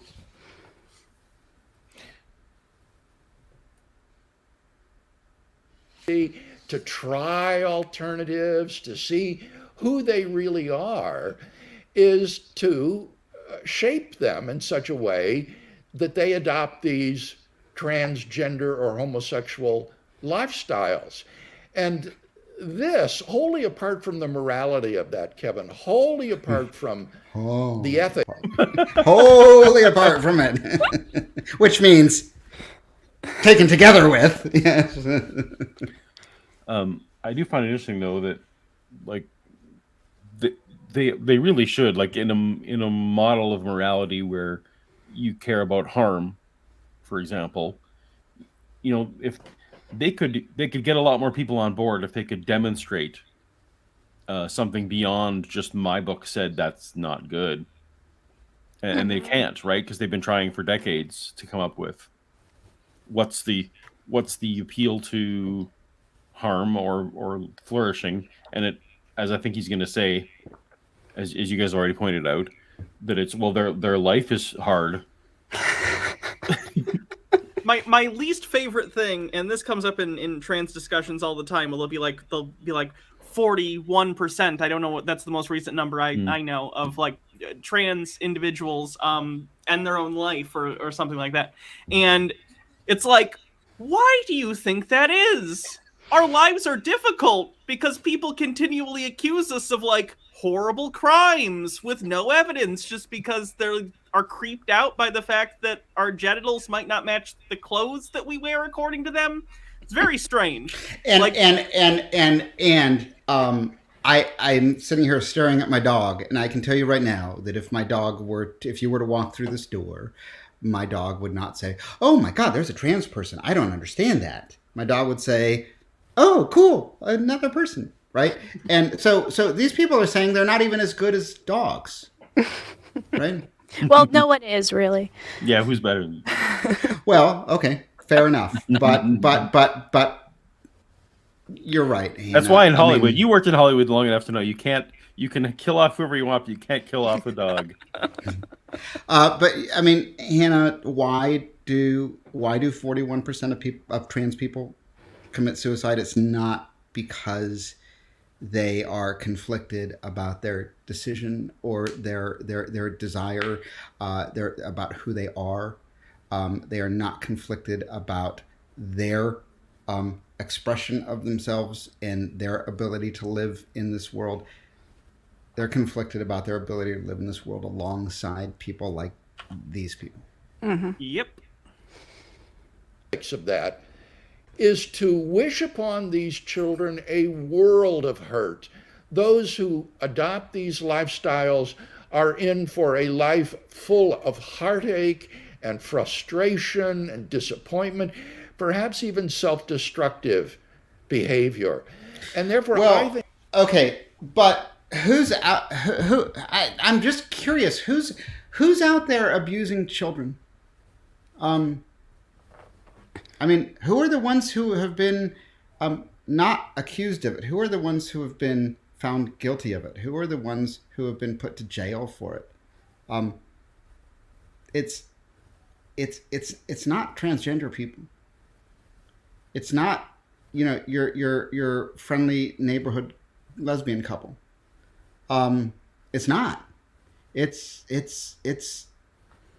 I mean, we know the names of these people. It's Jeffrey Epstein and his cohort. It's Catholic priests. It's people who identify as good, fine, upstanding, conservative people, and that really makes me angry. Yeah.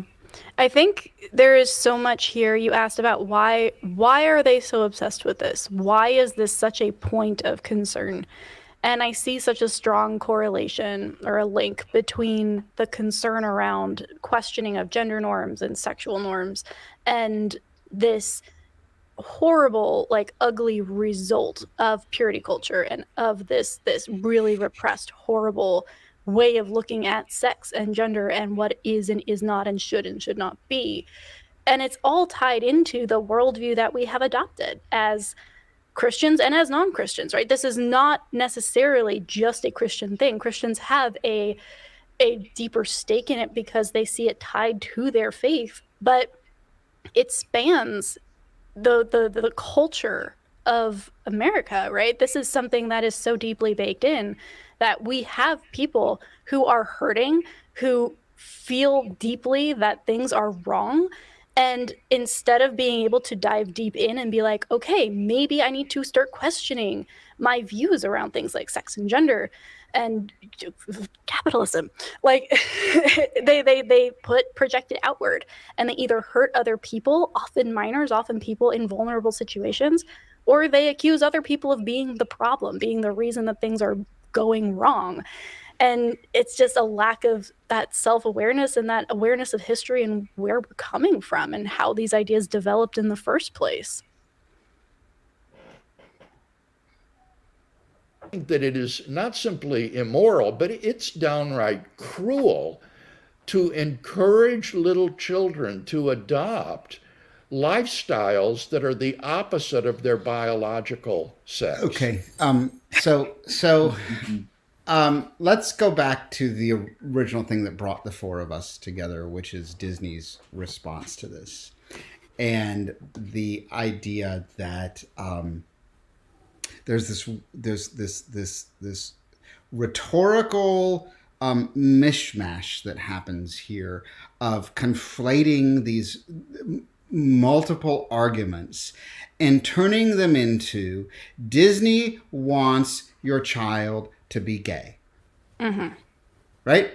Disney wants your child to be transgendered because they are actively opposed to a discriminatory bill that's probably unconstitutional and probably violates a whole lot of laws, but that Disney's opposition to this means that they want your child to grow up to be sad and lonely and abused, and ultimately, Hannah, maybe even take their lives. That's what's going to happen if Disney gets its way. And this is, I mean, it's a ridiculous argument, but it's also kind of a heinous, cruel, to use their own words, mean-spirited argument.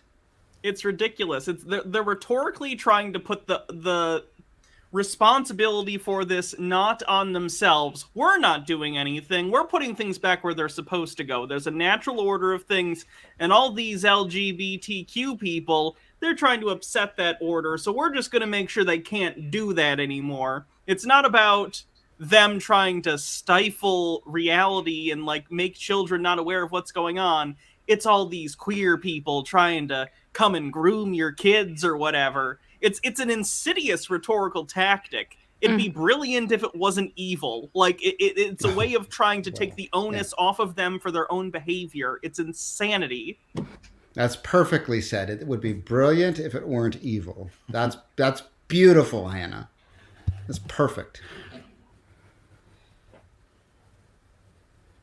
And by the way, Bill, the executives made these remarks in a company-wide virtual meeting a few days ago.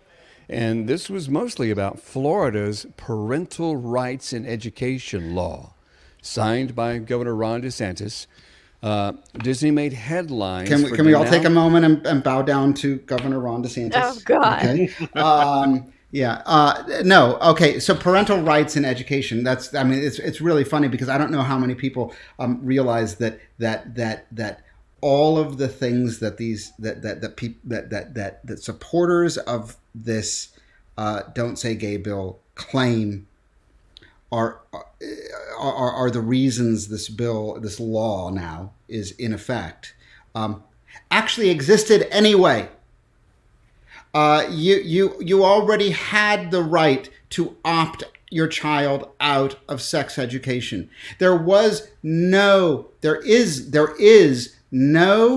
school district in the entire United States of America that has sex education in the curriculum of K through 3 students. None. Zero. Doesn't happen. It doesn't exist.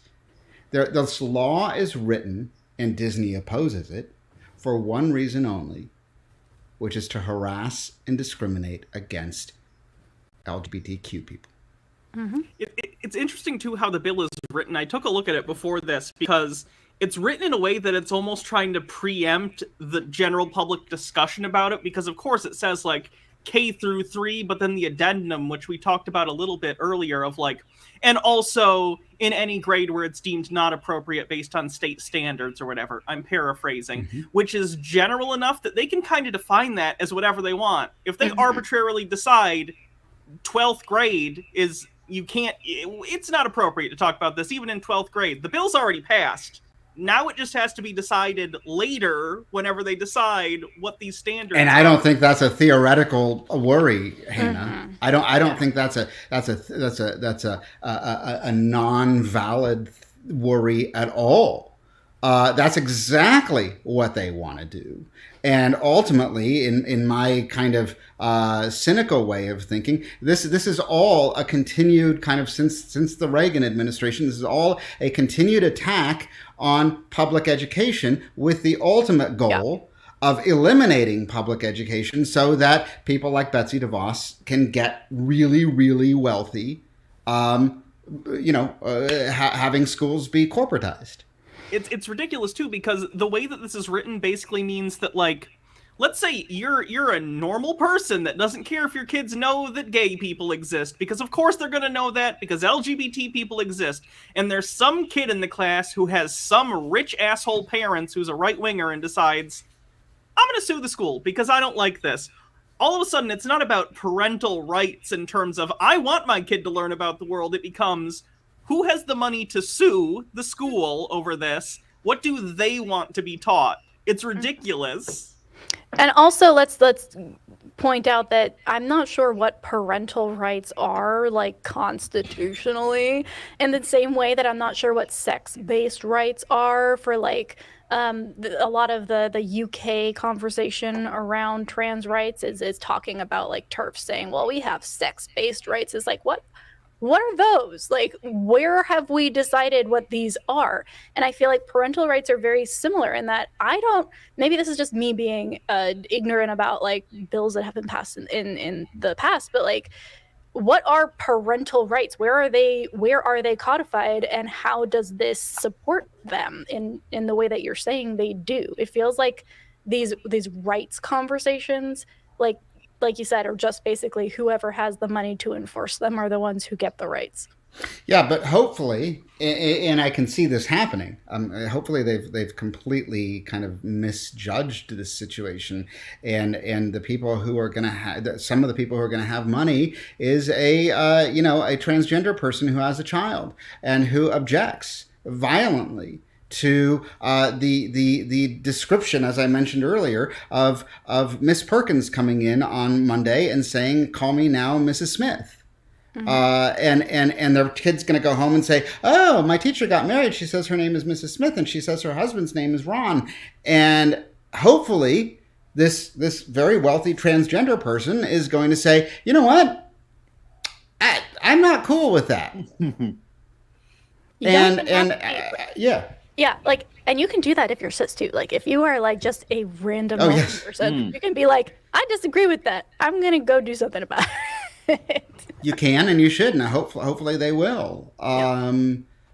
But I think that not being a lawyer, but having read a lot of legal kind of analysis of this law, I think that they have made a major miscalculation by rushing it through, which is no surprise for Florida, before they've even thought about this, before they've had any kind of legal analysis or any kind of third-party analysis.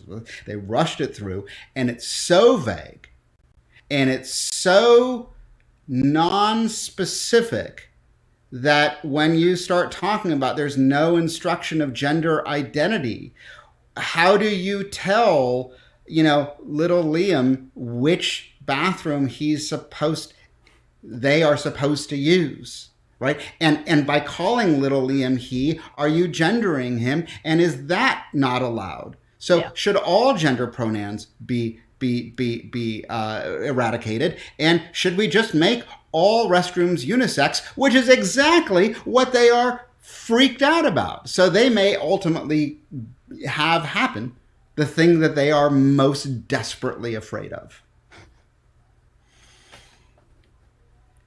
Well, we are now hit the top of the hour. Oh. And so what I think some of the things I was checking my notes, some of the things we missed, they talked about indoctrination. I don't know if we wanted to. I think it's pretty obvious that the comparison between, of course, the kind of indoctrination they are accusing Disney of wanting to make versus what the church does every single week and probably every single day. Part of me. Go ahead, Sorry, John. Paul. I wanted to bring up one thing, which we talked about gay days earlier, and there's this point in the podcast where they mention kind of Christian conservative Disney cast members feeling like they are not being respected and Right. not. Yeah. So, as we mentioned, Gay Days was never sanctioned by Disney. It never has been. Probably never will be at this point. But there is an event that for 35 years, from 1983 to 2018, was sanctioned by Disney. It was a two-night event every September called the Night of Joy, and it was a fully sponsored, sanctioned Disney event that brought together multiple Christian rock bands into the Magic Kingdom and attracted tens of thousands of people and they marketed this to Christians. They marketed this to young Christians. We talked about indoctrination earlier. They marketed this to 8-year-olds to bring the family and they got special treatment. Absolutely sanctioned and endorsed by. And I guarantee you that the same people who are arguing that they need their prayer room and they need their Bible study and they need their allotted time every week to go to church and they can't work on Sunday, that they're the ones out there saying, but they're getting special treatment. Mm-hmm. Right? Yep. So that does bring up one thing I thought was interesting in what went on there was Bill Craig's lament that, what about the poor conservative Disney employees? Without having to go and play further ahead, Hannah, do you have any thoughts about the poor plight of the conservative Disney employee? I just find it funny that this is the only case I've ever heard where a right-wing person cared about an employee's rights in any case. But also, if you're a conservative Disney employee, what is your personality? No offense, you're working at a very gay place. Disney's pretty gay. I'm just saying, like it's surprisingly conservmy though, Hannah. Really? No kidding. Especially That's down in shocking Florida, but even here in California. My husband was invited over and over and over in his job in Glendale, was invited to take part in Bible studies. Oh, God, that's depressing. Oh yeah. Yeah. And there are so many very conservative Disney employees. It's kind of shocking. Yeah. Oh, well, that's really sad then. Anyway, I don't think Disney gives a shit about their employees, so I don't think that's a good rhetorical point for him to make. But no, I think you're. Oh, go ahead, Fee. I'm just gonna say, like, let's talk about him. Like, are we worried about employees feeling seen and heard? What are we talking about with this bill? We're talking about teachers being restricted and not being able to be themselves or talk about the things that they feel like their students need to hear. So on the one hand, you can say, but the employees and their free speech and like, what about them? Cool. But then apply that across the board. You can't say, well, the ones who agree with me are oppressed and the ones who don't agree with me should be shut up, Right. If their arguments didn't involve constant shifting of rhetorical focus, they would have no arguments at all, so they have to. Fair point. So one of the things that stood out to me was, of course, Biola University, where William Lane Craig works, and the university he's starting, the William Lane Craig Foundation University, whatever it's called. And I'm not meaning to, not meaning to call back and say I'm belittling his school. I just honestly don't remember the name of his school. I'm sorry. Those require statements of faith to work there. If you are the janitor, you have to agree to theological statements. No one at Disney is required to personally hold any ideological stance at all. I think all of us have probably worked for companies and that, where they didn't line up 100% with the ideology we would want, right? Like that's just, you're not going to necessarily, unless you start your own company, you're not finding that. That's not part of workers' rights. That's not, we even discussed what does that even mean, but Like, you're not guaranteed a place to work that is ideologically in line with you 100% of the time. Now, I think there's lots of times where you may be so ideologically opposed to the place where you work where you need to go find another job. But great, like that, no one's stopping you. Disney's not hold you there. So no, that's absolutely right, and I think that one of the comments, V, that you made early on just resonates a lot with me, which is that part of me is disappointed and chagrined in myself for seeming to support Disney here.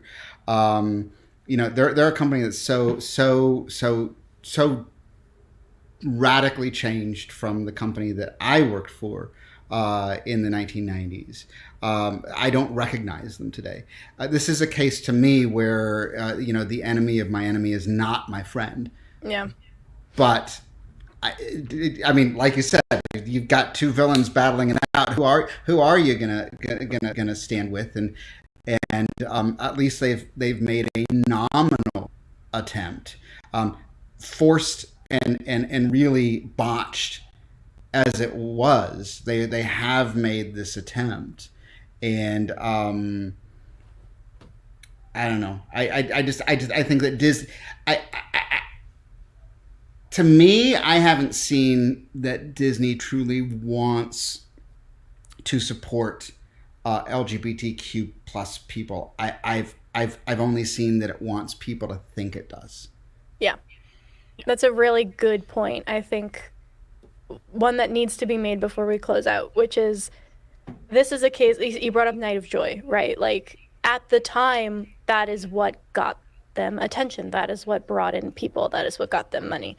And now we are, thankfully, by the sweat and tears and blood of a lot of disenfranchised people, living in a society where now they get to profit off of being more inclusive. And that is the direction we are going. And that is thanks to people like us, not to the corporations. They are profiting off of that.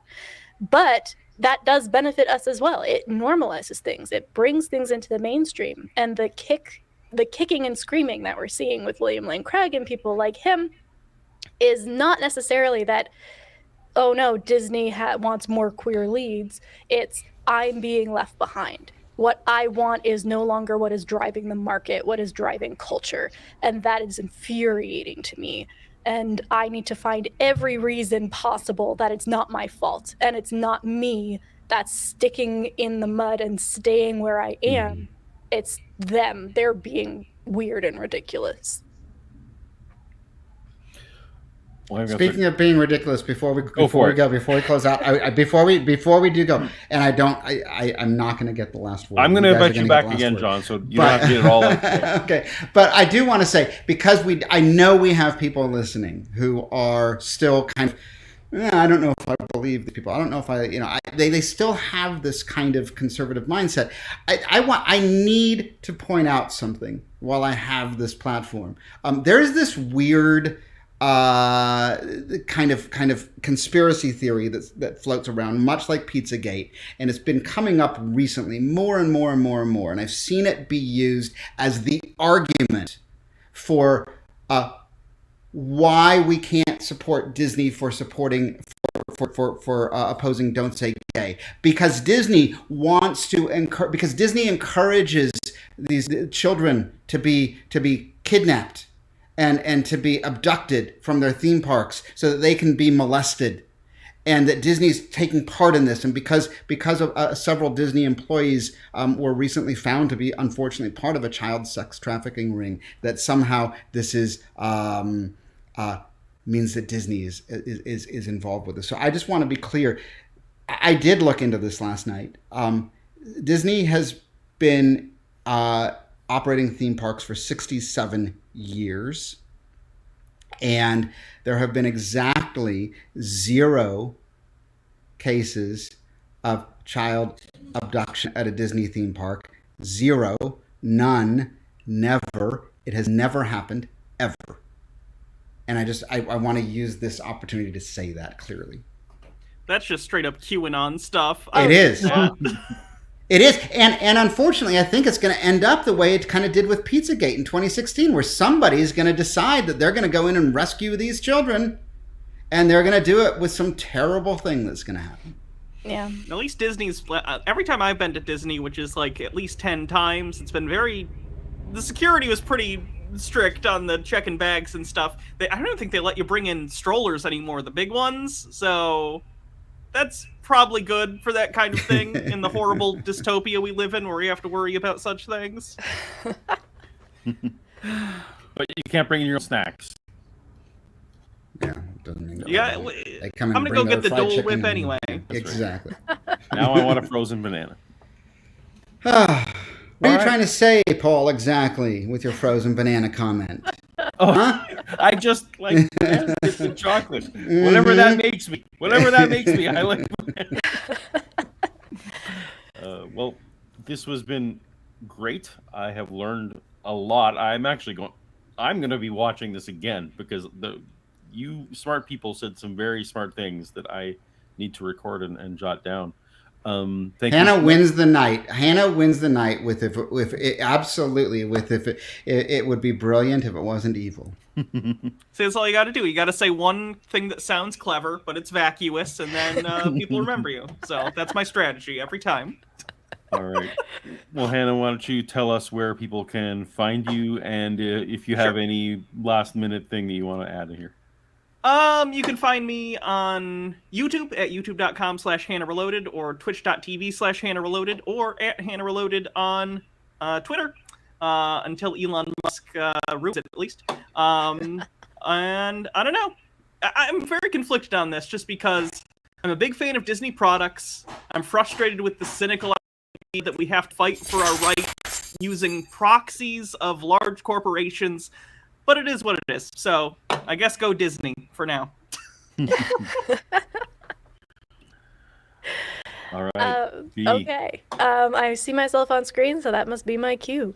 I'm Bianca. You can find me at Skeptic Generation on YouTube. We go live every Sunday at 11:30 a.m. Central to talk to people who have lots of really interesting thoughts and theories about everything under the sun, and we like to debate very much like we did today. And yeah, you can find me on Twitter at Author Confusion. I'm on there a lot, so if you're interested in my hot takes, they're all over the place on Twitter. So They are on Twitter a lot, and I know that because I'm also on Twitter a lot. Yes. All right, John. Oh well, I did put my this. I see you put your Twitter handle on there. Is it? So Yeah, people can find you Yeah, right on there, Twitter if they want if they want to, but mostly you can find me here on my couch. to. Well, perhaps you will ingratiate us with your presence once again on other topics, because I'm not kidding. These three people are incredibly smart, and that's why I brought them on. So follow them all, and thank you so much. Take care of yourself. Be good to each other, and I guess do or don't buy Disney tickets based on your conscience, or maybe whether the movies are good. I guess we'll see. Probably that one. Probably that one. Thanks so much for watching. Later.